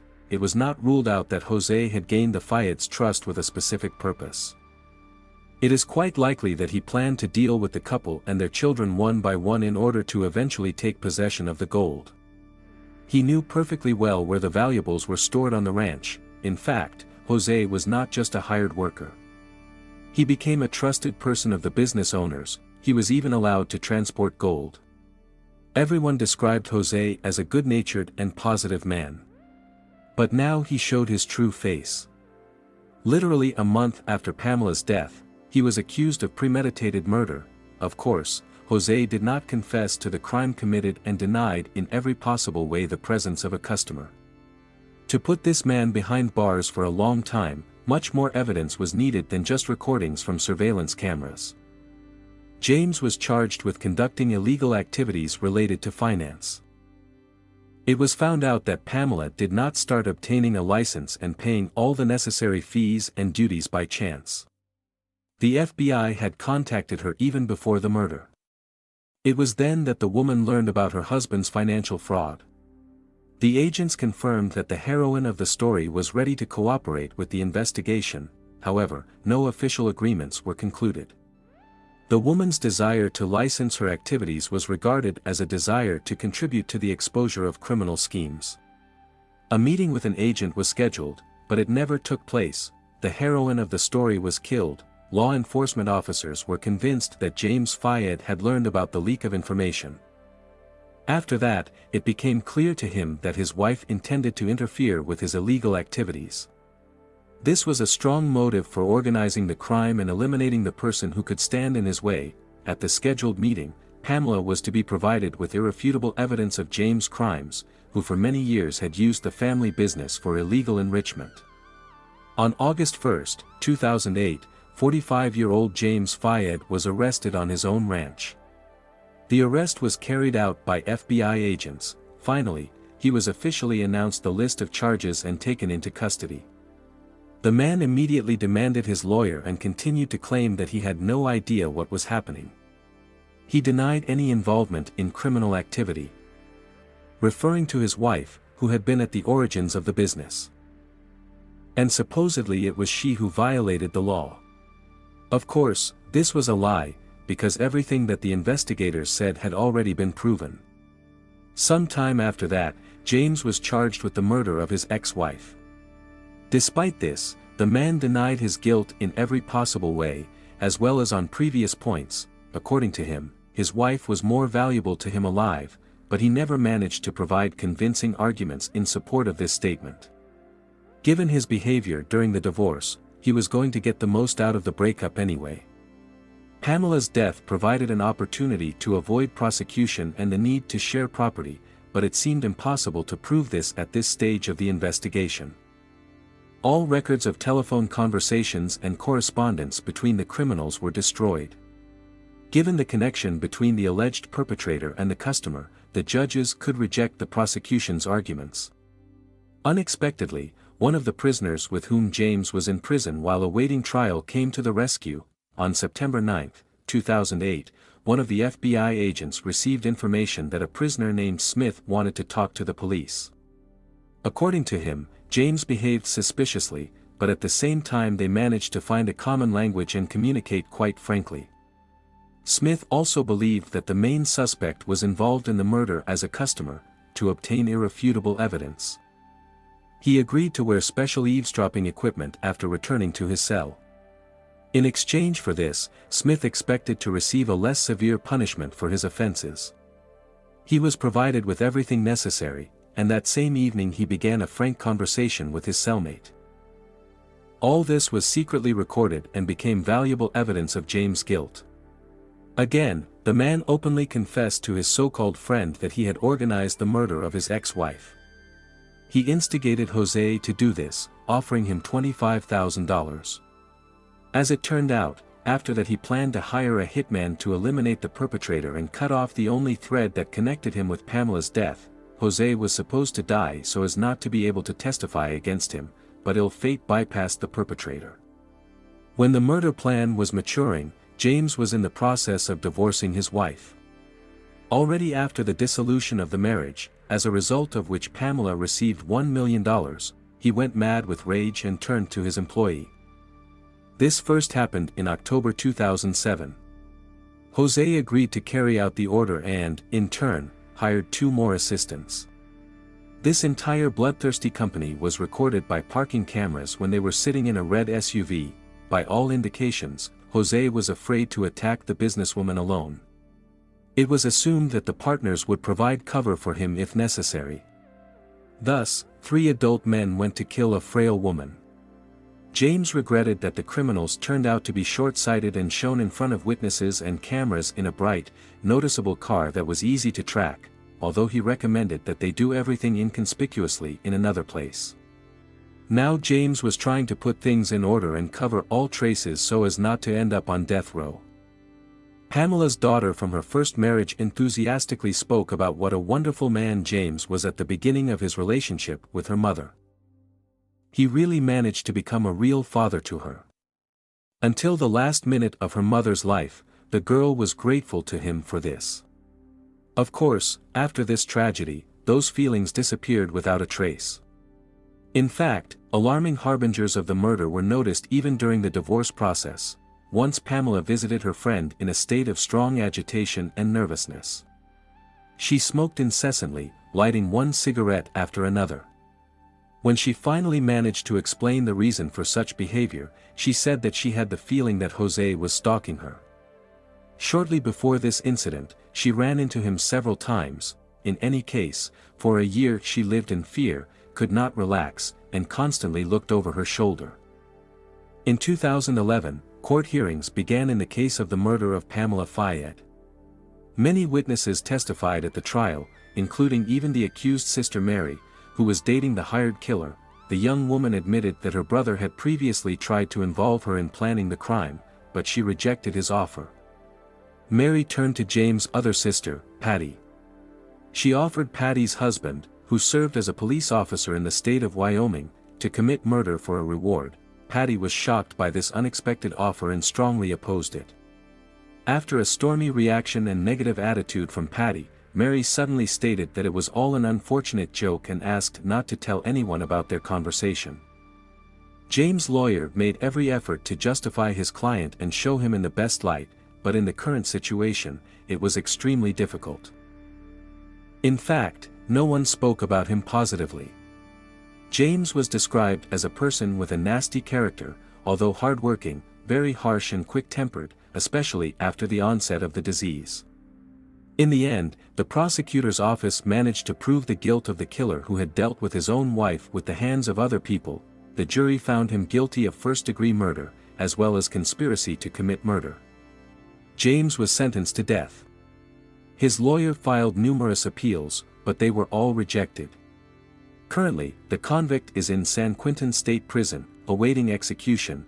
Jose and his accomplices were found guilty of premeditated contract killing and sentenced to life imprisonment without the right to parole.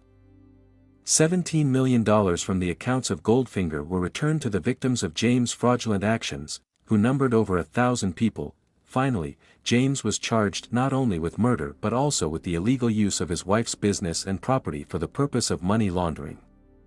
The investigation managed to uncover the entire criminal scheme. The return of funds became possible thanks to several owners of foreign accounts. Among them were citizens of the USA, Australia, and Canada. Excessive devotion to radical ideas often goes beyond common sense. People sometimes lose touch with reality, mistaking illusions for truth and trying to convince others of the same. It's even worse when someone falls victim to manipulation and begins to blindly believe in imposed convictions. Today we will learn about the tragic consequences that such misguided beliefs can lead to. Sweden is known for its low crime rate and is considered a safe country. Its territory is dotted with many small settlements, such as the tiny community of Nutby. This town is so miniature, with a population of about 700 people, that it has only one store, one restaurant, and a church, while the rest of the buildings are wooden houses of local residents scattered among the forests. It would seem that in such a small town, there is nowhere for evil to hide, but once upon a time, real monsters lived here, capable of committing 3 murders, the scale of which overshadows many world-renowned criminals. Helge Fossmo was born on July 27, 1971, in the village of Bjornborg, another small settlement located in the central part of Sweden. Helge became one of 5 children in the family. It is known for certain that his parents were not religious people. Usually, those who aspire to devote themselves to faith come to it through the influence of their loved ones. But in this case, the boy's interest in the church arose independently. At the age of 12, he joined the youth group of the local religious community. His parents reacted calmly to this decision. They saw that the young man was genuinely passionate about this topic and did not interfere. In any case, in their opinion, it was not the worst choice for a teenager. Later, Helge claimed that it was at this moment that his life acquired true meaning. He spoke of some kind of salvation that he found in the church. Despite his young age, the boy stood out by becoming one of the most active members of the community, regularly attending gatherings and church events. This continued for 5 years until, in 1988, he got a job at a cafe for Christian youth. It was there that the hero of the story met his first love, a girl named Helen Johansson. The young people immediately felt a mutual attraction, their relationship developed rapidly, and as soon as both reached adulthood, the lovers got married. While the couple lived in Bjornborg, they had 2 children. The hero of the story continued to delve into religious issues and became a preacher in the local community. All this lasted until a fateful meeting that took place in 1993. It was then that the man met a woman named Asa Waldau, who called herself the Bride of Christ. This new face was the leader of a Christian sect that intended to settle in the town. Asa herself came from Nutby, where her teachings had originally originated. She traveled from city to city, preaching and recruiting new followers. She was primarily interested in teenagers and young men and women. Therefore, Helge's family became an ideal target. Asa always used the same trick, convincing her future adherents to leave their homes and join their church. However, their first meeting was not very pleasant.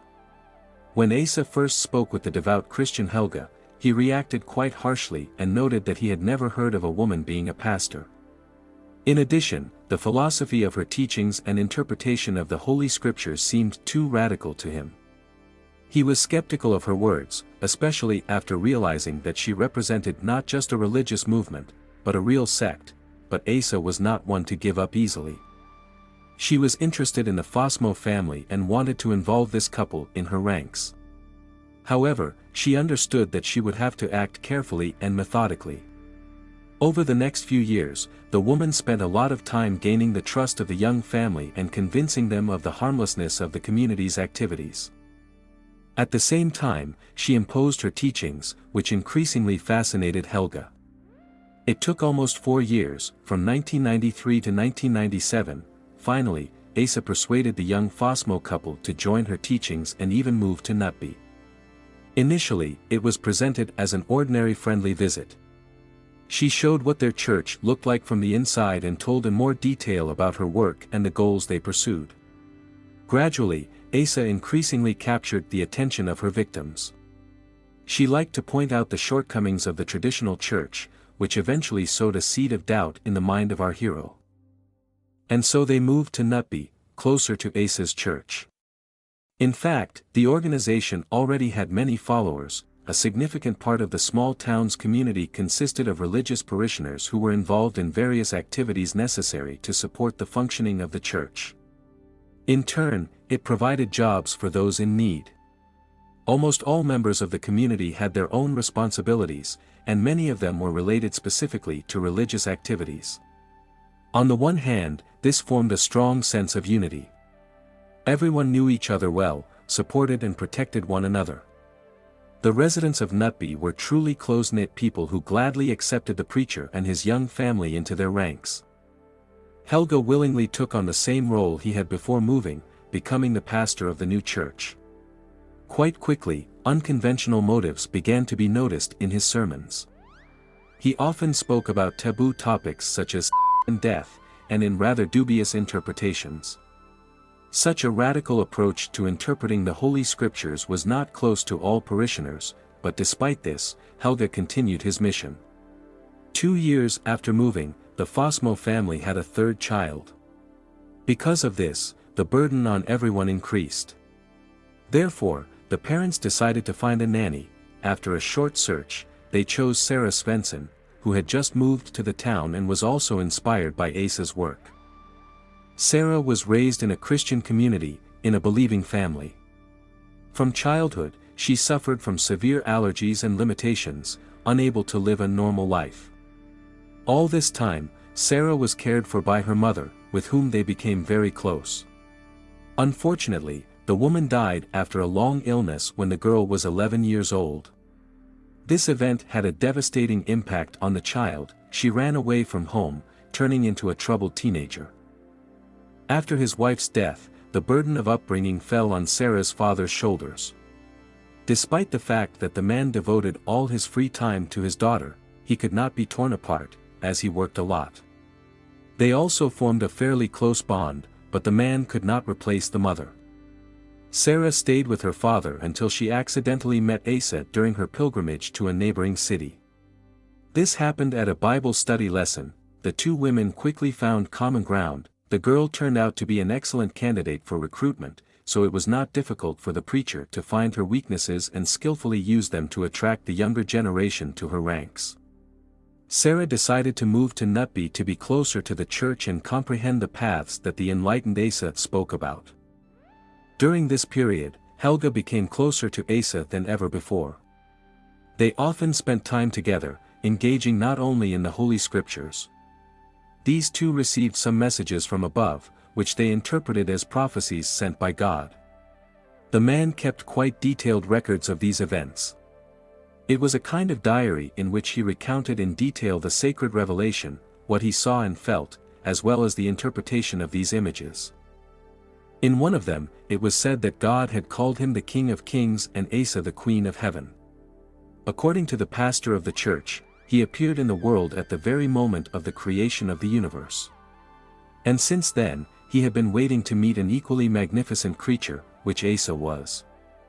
The woman herself insisted that she had to marry him, and this would create a great union that would elevate their alternative faith to the highest heights. Helge unreservedly believed in all this. In 1999, they staged a kind of sacrament, which was essentially a wedding between Helge and Asa. The man gave her a ring with 7 diamonds. This number has a sacred meaning in many faiths. At that time, Helen still remained the pastor's official wife. Of course, what was happening made her very jealous. Against this background, problems began in the relationship. However, Asa intervened. She criticized the pastor's young wife for jealousy, calling this feeling the worst thing a true Christian woman can experience. Asa insisted that Helen should change her attitude, otherwise, the cult would find a way to create serious problems for her, even take away the house where the family lived. And Helen had to come to terms with it. The relationship between the cult leaders continued to develop in increasingly bizarre ways. Despite the fact that the preacher was still officially married, he practically did not care about his family and spent all his time in Asa's company. This became especially noticeable after the sacrament was performed. Asa actively showered him with love and praise.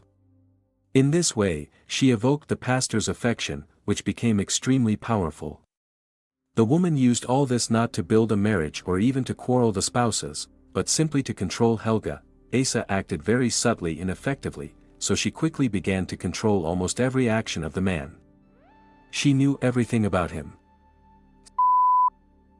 which they engaged in constantly, became a powerful weapon for manipulation. At the same time, Asa convinced the pastor that he could literally channel Jesus through himself. All these absurd ideas accumulated like a snowball. The behavior of this extravagant couple became increasingly provocative and strange.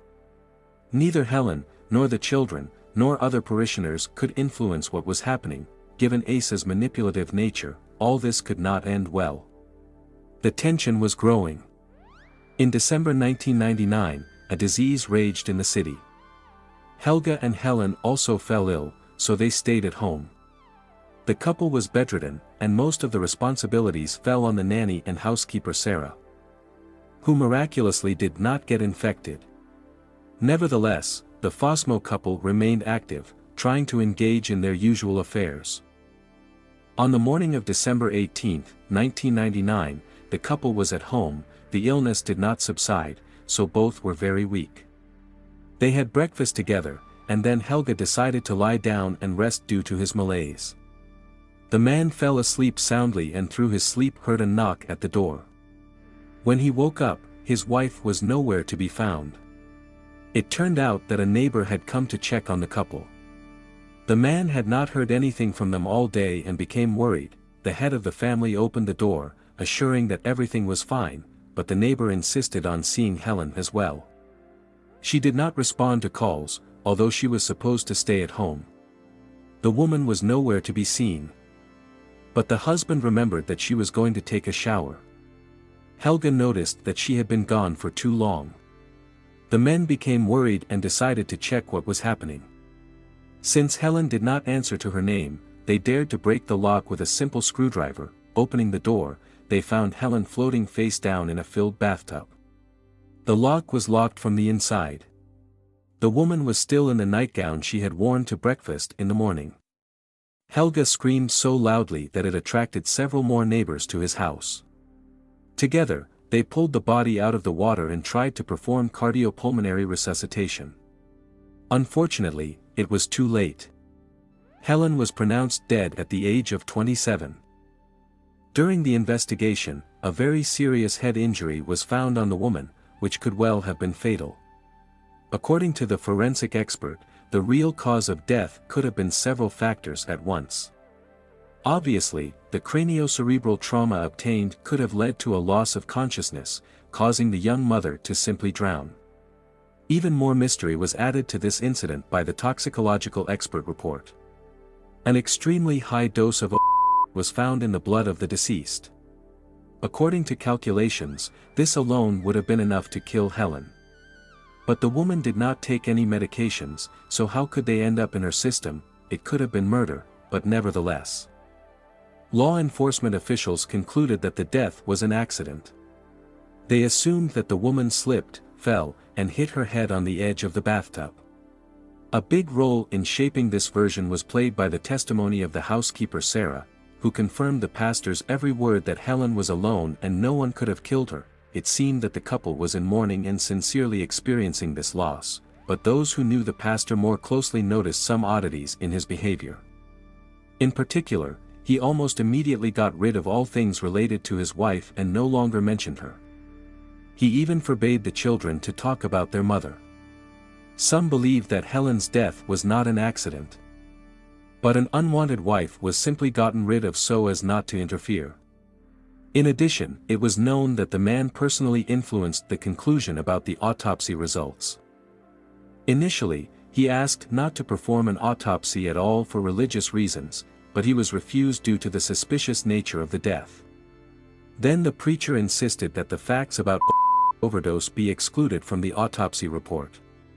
He justified this by saying that it was necessary to minimize the possibility that his wife voluntarily took her own life, as suicide is considered a sin for which his beloved Helen would not be able to go to heaven. He also attributed these suspicious actions to an unwillingness to dishonor the memory of his wife and family. Unexpectedly, during this period, Asa lost interest in the man. Their turbulent relationship ended when she went on another pilgrimage to the cities and decided not to return. Unfortunately, she had managed to thoroughly brainwash the pastor, who was determined to continue following the path of the sect. Despite the display of grief and tears, Helge very quickly found a new love. It turned out to be Asa's sister, named Alexandra Waldau. The relationship between the lovers developed rapidly, largely due to the pastor's status. By this time, many considered him a person close to God, treated him with great respect, which also won over Alexandra. In November 2000, she moved into the pastor's house, and soon the lovers got married. Despite the new marriage, the pastor's desire for romantic relationships only grew. It seemed that one woman was never enough for him. So already in November 2001, he began to actively flirt with the nanny of his children. At that time, Sarah Svensson was still working in the pastor's house and readily accepted the signs of attention from such a respected person. Their relationship even received the blessing of the sect leader Asa Waldau. At this point, the relationship with Alexandra deteriorated, and the nanny, seeing all this, tried to support her lover so that he could solve all these problems. The man actively took advantage of Sarah's vulnerability, often inviting her to pray together in the church. During such moments, he often inclined the girl to intimacy. Of course, every time he insisted that all this had nothing to do with infidelity in marriage, but in this way, they were reuniting in a spiritual union and the pastor was conveying a message to God. By that time, Sarah worshipped Helge so much that she gladly accepted all these stories as true. According to her confession, she even felt some kind of divine inspiration at such moments. Sarah sincerely believed that she was doing good and a righteous deed, but in reality, she fell into the trap of a manipulator who wanted to use her, covering himself with spiritual values. His goals were as far from religion as possible. Sometime after the beginning of this relationship, the pastor began to voice increasingly controversial statements. At first, he started saying that the Lord was fighting his own battles on earth, and Helge was his warrior. He said that it was not an easy job, as sometimes various obstacles had to be removed from the path. The man spoke in riddles, and the naive Sarah readily believed in all this because he was a pastor. The sermons were perceived as divine revelations. In reality, Helge was gradually probing the ground for the implementation of an insidious plan. Then he began to say that God had started sending him important messages during with his second wife. He interpreted them in such a way that Alexandra would soon have to leave this world. The man brainwashed Sarah, convincing her that the Lord had shown him the ideal couple, which turned out to be her. In addition, he began to frighten the girl by claiming that she could die if the union with Alexandra was not broken. Helge's marriage was falling apart during this period, but as a pastor, he could not divorce due to strict rules. Like all the women who surrounded the preacher, Sarah was enchanted by his stories. With these insane messages, he brainwashed even his own children, systematically pushing them to commit terrible acts. The manipulator managed to firmly tie the victim to himself, using his authority in the church and knowing Sarah's vulnerabilities that he could press on. He learned many lessons of such control from Asa and now readily applied them. By this time, many seriously believed that he was the person closest to God, and against this background, it was not difficult for Helge to win the nanny over to his side. According to him, the girl had to help God fight demons, for which it was necessary for her to move into his house. Despite the fact that during this period he still lived with Alexandra, the women resided in different rooms, and every night Helge had sex with them in turn. Each time. All this was justified by the fight against demons. The pastor called intimacy a ritual for healing from impurity. His eloquence allowed him to convince the women that the pastor was a messenger from above and was fighting the enemies of the Lord in this way. The relationship in this format lasted until 2003, and Alexandra was still living in the preacher's house. Verbally, they broke up but could not officially divorce. The man wanted to get rid of her. During this period, the manipulation of Sarah reached its apogee. As a rule, Helge addressed her only to have intercourse. At other times, he often insulted her, calling her a sinner, an arrogant blonde, but each time he ended the emotional execution with the phrase, "I love you." It got to the point where Sarah was so happy to hear these last three words that she stopped paying attention to everything else. It seemed that she was ready to do anything just to feel the gratitude of a person close to God. A true fighter against demons. She did not even notice how, along with this, her will was completely suppressed. The girl turned into a puppet in the hands of a dangerous man. Against the backdrop of problems with his second wife, Helge repeatedly asked his mistress if she was ready to kill in the name of the Lord God. If earlier she hesitated with the answer, now she seemed to react more calmly and was more inclined to take his side. Sarah replied that she was not ready, but the resistance this time was much weaker. Then the pastor decided to push her on the path of righteousness. Helge created a new account in the Messenger and began to send Sarah messages from an unknown number. He tried to convince her that it was the Lord God trying to contact her. These ominous correspondences told her that Sarah did not have much time left. She had to kill in the name of God no later than November 25th. At first, she suspected that it was Helge sending her all these messages, but the man angrily denied his involvement. He again used the old method, accusing his mistress of insufficient faith and sins. Unfortunately, it worked one more time. Then the pastor began to send Sarah messages that the girl should become part of God's plan, sending people's souls home to heaven. The so-called God claimed that for her, this was the only way to gain salvation. Eventually, all this led to a real fear for her soul and inclined Sarah to crime. It went so far that on the night of November 8, 2003, Alexandra woke up in her own bed to Sarah beating her with a hammer. The woman miraculously survived. Fighting off the nanny. The reason for the attack was a message that the attacker received from God through the messenger.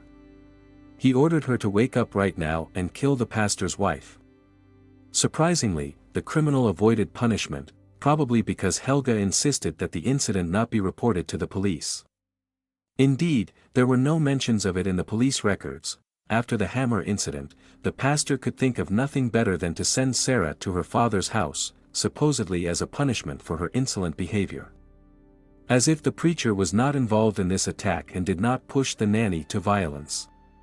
However, this desperate attempt by Helge to hide the traces of his manipulation did not put an end to the eerie correspondence. The pseudo-divine subscriber incessantly bombarded the girl with messages, in which he again and again reminded her of the need for ritual killings. These messages not only called the nanny to crime, they fueled her obsession with the idea of saving her own soul through the shedding of someone else's blood. Unfortunately, Sarah's banishment did not affect Helge's plans at all. The self-proclaimed messenger of the Lord had been without carnal pleasures for too long and hastened to find a new victim. Almost immediately after sending the nanny away, the preacher started another affair, this time with a neighbor named Annette Lind. It is noteworthy that at that time the woman was married to a man named Daniel. However, the pastor was not at all embarrassed by the presence of another contender for the attention of his mistress. In Helge's mind, another insidious plan was born. he simply decided to get rid of the rival by removing Daniel from the path. The pastor acted according to his usual scheme. He again began to send Sarah disturbing messages on behalf of the Almighty. Blackmail and manipulation had the same effect as before. After all, the girl above all sought the salvation of her immortal soul. Under the influence of intimidation, she again agreed to take up arms. Helge's cynical plan worked flawlessly. The man managed to subdue the nanny's will and turn her into a complete puppet. Despite the unsuccessful first attempt to implement the insane plan, Sarah got a chance to prove her devotion to the pastor's ideas. This time, her preparation for the ritual killing was much more thorough. The girl not only bought a pistol but also looked up special instructions on the internet for making a homemade silencer.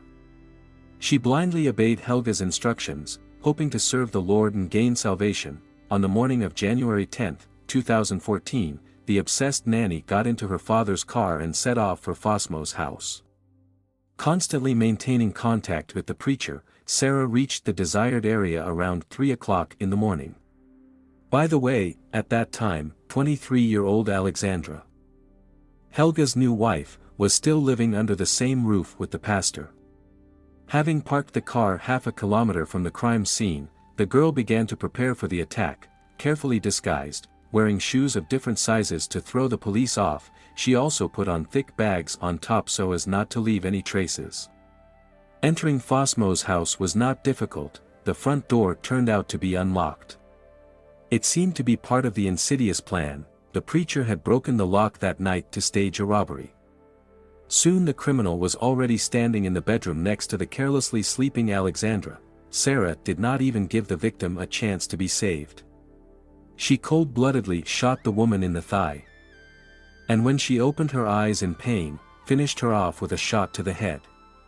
However, Helge ordered his servant to get rid of not only his wife but also his main rival. So, around 4:30 in the morning, Sarah went to the house of Annette Lind to kill her husband, Daniel. The pastor had found out in advance that his mistress had left her spouse alone at home that night. The criminal's plans were nearly thwarted. The door turned out to be locked. However, Sarah did not lose her head and simply knocked. When the sleepy owner opened the door, she aimed at his chest without hesitation and pulled the trigger. The wounded Daniel fell, and the attacker added a control shot to the head. After that, Sarah fled, not even suspecting that her second victim had miraculously survived. Literally bleeding, the man managed to reach for the phone and call an ambulance. When the medics and police arrived at the crime scene, he even retained consciousness, so he was able to describe the appearance of the attacker. Meanwhile, Helge himself was already waiting near the house of his wounded neighbor, demonstrating a sincere desire to help. The villain even went with Daniel to the hospital, where he allegedly first heard about the murder of his own wife, Alexandra. Of course, the preacher immediately played the role of an inconsolable widower. Unfortunately, Daniel's condition did not allow him to provide the police with a clear description of the criminal. After all, she was wearing a mask. However, the law enforcement officers did not even have time to declare the suspect wanted, as one of the neighbors recalled the strange circumstances of the death of Fossmo's first wife. The man was one of the few whose brains the pastor had not yet managed to wash, so his testimony immediately alarmed the investigators. Hence, the story surfaced of how, a year before, Sarah had nearly killed Helge's second wife by attacking Alexandra with a hammer. It turned out that the nanny had committed attempts on the lives of the pastor's women before. The last straw for the police were Sarah's bloody fingerprints found at the scene of Alexandra's murder and on the door of Daniel's house. The evidence of the girl's involvement in both crimes was simply irrefutable. The nanny was arrested on suspicion of murder and attempted murder. At first, the girl behaved exactly as programmed. She refused to admit her guilt and insisted that she acted alone, guided by mystical revelations. Only later did she let slip that she was simply carrying out the will of the Lord. Upon examining Sarah's mobile phone, the investigators found Helge's contact there and some unknown number. Interestingly, no traces of correspondence with God were preserved in the phone's memory. However, the analysis of incoming and outgoing calls exposed the connection between the nanny and the pastor. But the case really moved from a dead point only when, during a thorough search in the Svensson house, the operatives came across another of the girl's mobile phones, the same one that had previously been used for secret correspondence. It was there that the spicy correspondence with the Almighty was stored. In more than 1,000 text messages, there were direct calls for violence and detailed instructions for ritual killings. This correspondence not only compromised Sarah's unknown interlocutor, it exposed the entire vile depth of his moral decay and insidious manipulations aimed at turning the nanny into a mindless instrument of crime. The correspondence covered more than 1,000 messages in which an unknown subscriber incited Sarah to brutal murders. Tracking the mysterious number was not difficult for experienced specialists. As expected, all digital traces led to the local pastor, Helge Fossmo, when Sarah was told this news. She felt a bitter disappointment. After all, the girl so sincerely believed in the divine nature of the mysterious dialogue. Upon learning the truth, the nanny no longer covered for her idol and told the investigators everything. Even Annette, the new passion of the preacher and the wife of the wounded Daniel, was detained on suspicion of complicity in the crimes. However, 2 weeks later, the woman was released without charges. The investigation obtained irrefutable evidence of her non-involvement in the bloody events, but Helge remained defiant until the very end. Throughout the entire trial, he denied his guilt and did not even think about repenting. A mandatory psychiatric examination found the pastor fully sane and able to stand trial. The scale of Fossmo's manipulations was simply staggering. He turned the nanny into a real killing machine. The prosecution had enough evidence at its disposal to find Helge guilty of inciting the murder of his second wife Alexandra, as well as the attempted murder of Daniel, the husband of his new mistress. In July 2004, the pastor finally stood trial. The criminal was sentenced to life imprisonment without the right to early release for 24 years. All further appeals of the murderer were rejected. Interestingly, only in 2008 did Helge nearly get out of prison. It was all because the prosecution tried to reopen the case of the death of his first wife. But in the end, the prosecutors withdrew due to a lack of direct evidence of murder. However, law enforcement agencies are still convinced that Fossmo could have been involved in this death. Even while behind bars, the pastor managed to get married for the third time, right from his prison cell. The name of his new chosen one remains a secret to the general public. During an interview in August 2006, Fossmo unexpectedly confessed to his role in the death of Alexandra and the attempt on Daniel's life. Moreover, he hinted at the involvement of several other people in the organization of the murders. Unfortunately, the police never reopened the investigation. As of today, 51-year-old Helge Fossmo is serving a life sentence in the Swedish maximum security prison Tidaholm. The court case file contains a video recording of the investigative experiment, during which Sarah Svensson recreated in detail all the circumstances of the crime she committed. Later, an independent investigation revealed that an edited version of this tape was shown at the hearing. The original 6-hour recording accidentally fell into the hands of journalists. It turned out that Sarah's detailed reconstruction of events did not coincide with the objective data of the investigation. For some reason, the girl distorted the circumstances of her own crime even in later interviews.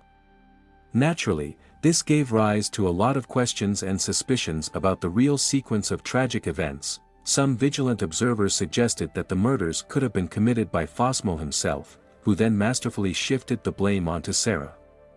So the girl was sent for a psychiatric examination, and later the court found her insane. However, this did not save Svensson from compulsory treatment in a specialized clinic. Only in 2011 did doctors conclude that Sarah's condition did not pose a threat to society, so she was released. In 2020, earthly justice finally caught up with Asa Waldau herself, the charismatic founder of the religious community where this story began. The court found her guilty on 8 counts of attacks on former sect adherents. The woman got off with a relatively light punishment: community service. True, after her release, she had to change her last name, move to another city, and give up active religious activities, Daniel miraculously managed to survive after the brutal assassination attempt. Thanks to qualified medical care, the man slowly recovered from his injuries. However, he insisted that he would never return to Nutby. Daniel was frankly afraid of the local sectarians and did not want to have anything to do with this sinister church. Unfortunately, among the ministers of the community, another deranged sinner was found. Urban Fayed, another pastor of the sect, was convicted of exploitation of women in a subordinate position. It turned out that for a long time he had been having relations with several parishioners, whom he falsely called his spiritual daughters. These unfortunate women were completely dependent on their abuser and unquestioningly obeyed all his perverse whims. Our world is shrouded in mysteries, some of which can be dangerous even if they seem mundane at first glance. This story will show how ordinary events can turn into a real nightmare for someone. It demonstrates how fragile promises made during a wedding or in a Hippocratic oath can be. Unfortunately, for some people, these are just empty words, and betrayal of trust can ruin lives and even lead to death. In early 1998, Major Jean-Paul Zavadski, the chief flight engineer of military aircraft, returned home to France after a long mission in Gabon, Africa. Finally, he was able to see his wife Nicole and their 10-year-old daughter after months of separation. The family lived in the small town of Souzy in the lawyer department, near the military base where Jean-Paul served. He had 3 weeks of rest at home ahead of him before returning to duty, but shortly after his return, Jean-Paul's health deteriorated sharply. Fatigue and cough appeared. His wife bought cold medicine on the advice of family doctor Michel Perron, who thought it was a result of acclimatization after the hot and dry African climate.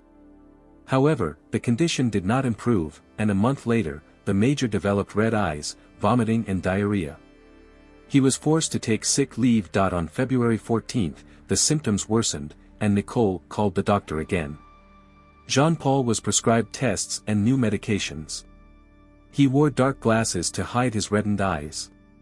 The doctor last examined him on March 8 and concluded that the cause of the illness was overwork and stress after the military operation. In his opinion, rest and prescribed treatment should have helped Jean-Paul recover. But unfortunately, it was too late. On March 11, Nicole Zavadski informed her mother-in-law that her husband had suddenly died. Jean-Paul, the son of Polish immigrants, had dreamed of the sky since childhood and fulfilled this dream by joining the military. At 21, he met Nicole in a nightclub, and a relationship began that had already lasted 18 years. It seemed incredible that a healthy 39-year-old man, the father of a 10-year-old daughter, could fade away so quickly for no apparent reason. 2 months after returning from a mission, initially, the doctor insisted that the cause could have been stress and physical exertion in Africa, as well as Jean-Paul's intense sports training. It was concluded that the major died of overstrain, which led to a heart attack. But there were grounds to doubt that the doctor never really understood the true cause of his patient's death. The certificate stated that Jean-Paul died of natural causes. The funeral took place on March 16. The bereaved Nicole asked her husband's pilot friends to deliver his body to the ceremony in his native region of Sharon-sur-Cher. There, the coffin was met by a huge crowd of relatives, friends, and hundreds of military comrades. They were united not only by memories of Jean-Paul but also by the shock that he could die at all. Jean-Paul had always been known for his robust health and excellent physical shape. He had never had any health problems. The major successfully passed a medical examination before being sent to Gabon, and after returning home, his condition did not cause concern. Therefore, his sudden death shocked everyone who knew him. When the closest people recovered from the loss, everyone began to ask the same question: what happened to Jean-Paul? His reputation on the base was impeccable. Colleagues knew him as a reliable comrade and a true professional. The major was known for his dedication to sports, thanks to which he had an impressively muscular body. This mysterious death attracted the attention of the military leadership. They questioned the competence of Jean-Paul's doctor, Michel Perron, who was unable to establish the exact cause of death of his patient. Against the background of other details, this looked extremely suspicious. 40-year-old Dr. Perron had an impeccable reputation. He was a dedicated local doctor with over 20 years of private practice experience. He was valued as a sensitive psychologist who understood patients intuitively. However, lately, the doctor seemed preoccupied with something and was losing his grip. It turned out that Dr. Perron had become a close friend of the Zavadski family and paid special attention to them. Rumors spread around town that he regularly visited Nicole, Jean-Paul's wife, even when she was perfectly healthy. Neighbors repeatedly saw the doctor's car parked near the Zavadski house while her husband was away. Michel often arrived with flowers and gifts, which suggested an affair with Nicole. This information forced a closer look at the widow's behavior. Many noted that she behaved strangely at the funeral and after her husband's death. Nicole seemed indifferent to the tragedy. Shortly after Jean-Paul's death, she bought an expensive BMW, although the family already had a car and had no extra money for such a purchase. People noticed that Nicole did not look like a grieving widow at all. Suspicions arose that the Major's death was not an accident and his wife might be involved. Rumors about Jean-Paul's mysterious death spread across the air base. Mechanics and colleagues refused to believe that he could have just died. Eventually, these rumors reached the colonel, the base commander. He also doubted the naturalness of the Major's death, because he was absolutely healthy and was treated by an experienced doctor. Information about the doctor's probable affair with Madame Zavadski only deepened suspicions. The colonel decided to turn to law enforcement. On May 14, 1998, 2 months after Jean-Paul's death, he summoned the gendarmes and shared his doubts. The commander was particularly worried that an experienced doctor with over 20 years of experience, who was also the widow's lover, could not diagnose the disease. The colonel expressed serious concern about the situation and fears for the safety of his subordinates. He did not rush to call Jean-Paul's death a murder, but wanted to make sure that the mysterious ailment would not claim any more lives. The gendarmes became interested in Nicole's behavior and the conclusions of the doctor lover. It was decided to start an investigation. Although at that time there were no serious grounds for accusation, Nicole radically changed her life immediately after her husband's death. Her relationship with Dr. Michel obviously continued, but in itself was not sufficient reason to consider her a killer. However, the purchase of an expensive car by an unemployed widow suggested a financial motive. It seemed that she was spending her late husband's money on this purchase, because she actually had no funds of her own. The investigation showed that Jean-Paul had 2 insurance policies totaling over £1,000,000. Nicole received these payments immediately after the funeral and began actively spending them. She bought a car, furniture, and started a large-scale renovation of the house. An analysis of the family's financial situation revealed large debts that the widow never paid off. At the beginning of the investigation, only a small fraction of the insurance money remained, which was no longer enough to pay overdue bills. Jean-Paul was unaware of the debt because his wife handled finances. She herself did not work and managed only her husband's earnings. The accumulated debts indicated her reckless attitude towards money and hidden expenses. Probably, Jean-Paul's death would have allowed her to avoid exposure of embezzlement and fix the financial situation. Of course, these conjectures had yet to be verified during the investigation. Access to Nicole's mobile phone showed that on the night of March 10 to 11, an hour before Jean-Paul's officially recorded time of death, 3 p.m. on March 11, 1998, numerous calls took place between her and the doctor.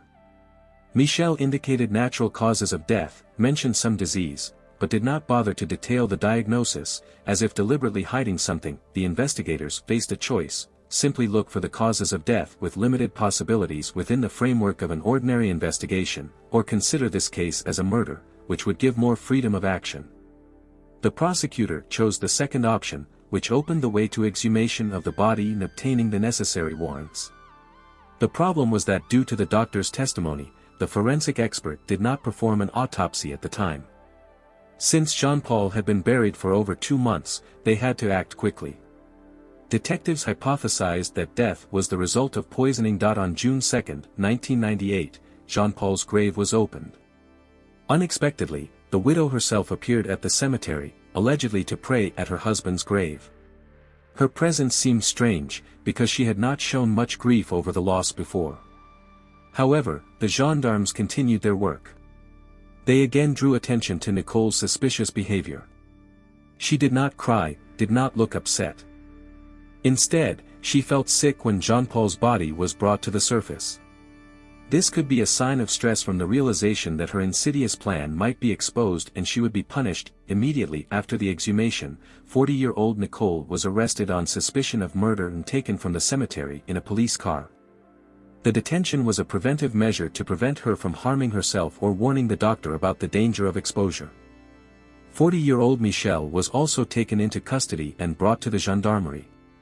The interrogation of the suspects was conducted separately, while Jean-Paul's body was already on the forensic examiner's table, who immediately began the autopsy. The forensic expert needed time for a full analysis of the remains, so he personally asked to keep the suspects in custody as long as possible. The gendarmes did not rush to ask uncomfortable questions, but simply observed the detainees. Nicole seemed to not fully realize the seriousness of the situation. She verbosely described Jean-Paul's last day of life, claiming that he woke up in a good mood, had a hearty breakfast and looked better than the previous few days. According to her, the sudden death came as a complete surprise, although she did not provide a clear explanation as to why. She did not find anything strange about why. At the end of the day, the autopsy was completed. The expert noted the condition of the brain, which indicated that around the day of death, the major fell into a coma. This fact contradicted the widow's statements. If Jean-Paul was really in such a state, he simply could not feel well and have breakfast in the morning. Obviously, Nicole was hiding something. Her husband was in an extremely serious condition throughout the day of March 11th, and possibly even the day before. This could not have gone unnoticed by either his wife or the family doctor. Why then did they not call an ambulance and take the patient to the hospital?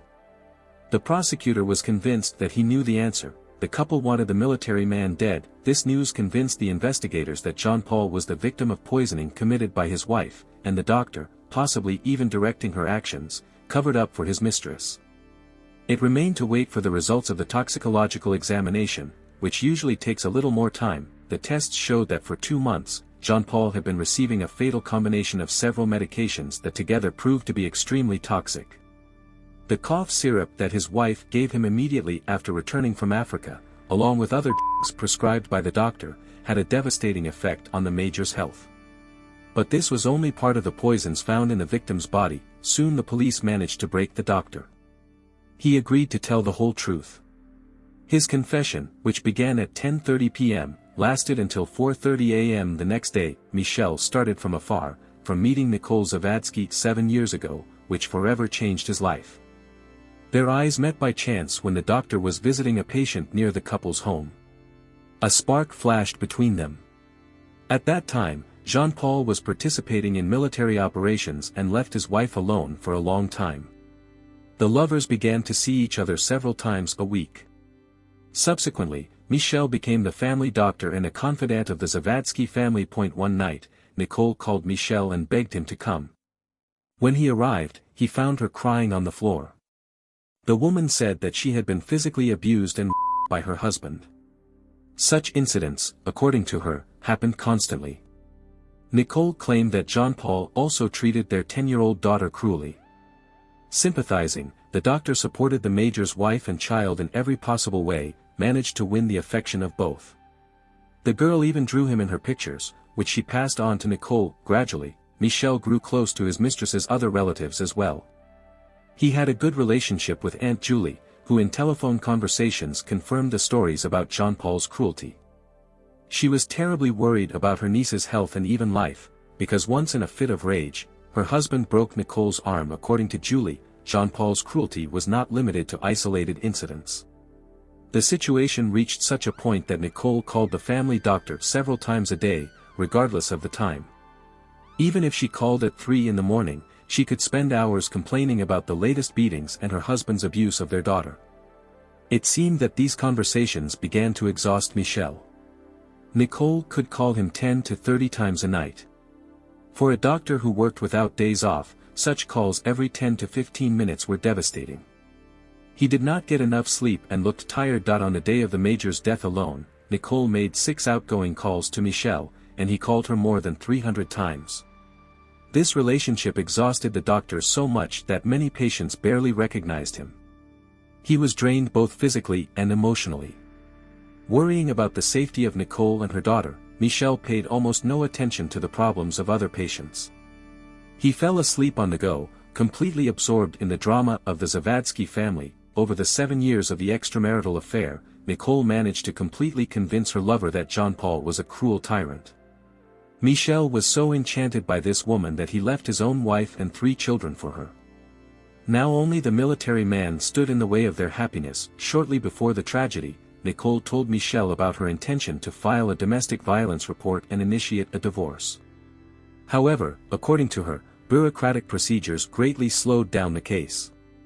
Nicole, her aunt, and daughter wrote the doctor notes with pleas for help. Gradually, a single thought matured in Michel's head: murder. Getting used to this idea, he proposed making a lethal injection of a substance that, in combination with other components, formed the most potent poison capable of causing instant death in a large dose. But it would be too noticeable, so the conspirators decided to act more carefully. Fortunately for the poisoners, Jean-Paul developed a cough after returning from Africa. That's when they added the first drops of poison. The doctor developed a mixture that would gradually suppress the body. At a crucial moment, it was planned to make a fatal injection. This plan began to be implemented on February 11th, when after another dose of medication, Jean-Paul lost consciousness.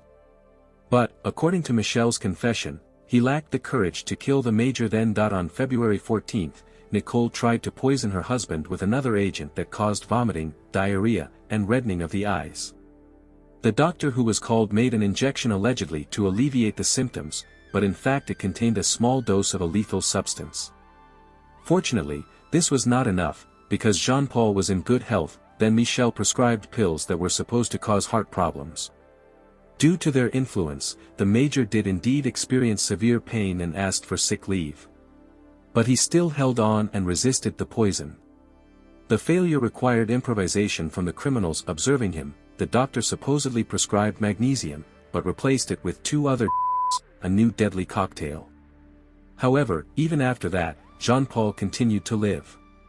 Nicole called her lover with complaints that her husband did not want to die, and gave an ultimatum: if he did not die, she would commit suicide. On March 4th, Michel again came to the patient and gave him another powerful substance instead of magnesium, due to the influence of which the major fell into a coma within a few days.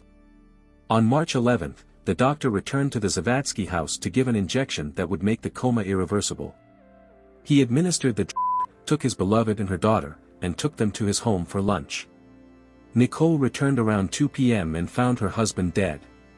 She cleaned up traces of the crime, threw out all incriminating items, and called the police. Immediately after the end of this story, the doctor was charged with murder. He stated that his strong love for this woman had completely devastated him. Michel was so entangled in her lies that he stopped distinguishing between good and evil. The man burst into tears, but whether those were tears of remorse or self-pity of a caught criminal was uncertain. Only Nicole could answer this question. When the Black Widow was told about the doctor's confession to the murder, she also made a statement. The woman claimed that she knew about his intentions.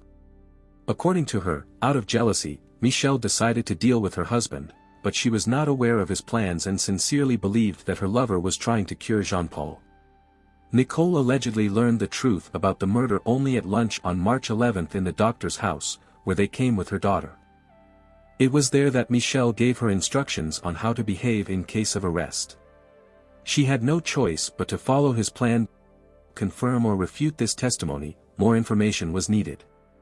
The investigators had to find out whether it was a murder planned by the family's lone doctor, or whether Nicole had been his accomplice for months. To search for new evidence, the gendarmes searched the new car bought by the widow after her husband's death. They found numerous messages from banks and bailiffs in it. The family's financial situation turned out to be even worse than previously assumed. Nicole was threatened with prosecution for debts, which gave her a strong motive for murder. The searches continued at the doctor's house, where drawings were found, allegedly made by the major's daughter. However, forensic experts doubted their authenticity. A graphologist and psychologist were involved in the investigation to conduct an examination. Tests with Nicole's participation proved with 100% certainty that it was she who wrote these notes, imitating her daughter's handwriting. It also turned out that all this time Michel was communicating not with Aunt Julie, who did not actually exist, but with Nicole herself, who changed her voice during telephone conversations, for years actively manipulating the doctor. Nicole completely confused him with her lies. The scale of the deception was staggering. She touched Michelle with stories about the loss of her entire family due to accidents and illnesses, although in reality everyone was alive. Then she pressed on his pity with stories about beatings by her husband. At the same time, she had been deceiving Jean-Paul for a long time, in particular claiming that she worked in a nursing home. In fact, the Black Widow was unemployed and simply spent all the money earned by her husband while he was constantly on business trips. Of course, under such conditions, the family's financial situation was rapidly deteriorating. However, until the last moment, Nicole managed to hide it from Jean-Paul. But when she was threatened with a lawsuit over debts, there was a danger of exposure. So she couldn't think of anything better than to kill her husband and get the insurance payout. Analyzing the suspect's personality, psychiatrists discovered a pathological liar with complex behavior. She was a born manipulator, which she vividly demonstrated with the doctor. She managed to convince her lover that Jean-Paul was really cruel and dangerous, although all the Major's close acquaintances denied such assumptions. No one ever saw signs of beatings on Nicole's body. When communicating with the deceased's daughter, it turned out that Jean-Paul never laid a finger on either his wife or the girl. The child described her father as a kind and loving family man. All of Nicole's stories turned out to be fabrications. She never went to the police and did not try to file for divorce, despite the fact that Michel was a murderer. At the same time, he became a victim of a dangerous criminal who not only manipulated him and drove him to crime, but also enjoyed it. However, a psychiatric examination did not reveal any deviations in her, so the woman had to stand trial and answer for her actions to the fullest extent. Of unravel this tangle, it took almost 2 years of investigations, during which the accused were held in custody without the right to bail. Finally, in June 2001, the defendants found themselves before a jury. Even during the hearings, it was noticeable that Nicole continued to dominate the doctor. She was restrained and cold, insisting on her innocence and claiming that the idea of poisoning belonged exclusively to Michel. Fortunately, the criminal's version changed once again, which the prosecutor pointed out, convincingly exposing the lie. But even after that, the Black Widow continued to deceive, which only worsened her position. The doctor looked the complete opposite. Many witnesses vied with each other to praise him as a specialist and a person. However, this did not negate the fact that it was he who played a key role in the murder. After deliberation, the jury found both defendants guilty. Nicole Zavadski was sentenced to 25 years in prison, and her lover to 20 years. The woman was furious with the verdict and almost immediately decided to appeal it. Since she killed Jean-Paul together with Michel, he also faced a retrial. The new trial took place in March 2002 and lasted 4 days. As a result, Nicole's prison term was increased to 28 years, while Michel's sentence was left unchanged. Both are still behind bars. Even in prison, Nicole managed to tune most of those around her to her liking, thanks to which the criminal enjoys comprehensive support there. I look forward to hearing your thoughts in the comments. Don't forget to subscribe to the channel and hit the like button. Until next time, friends.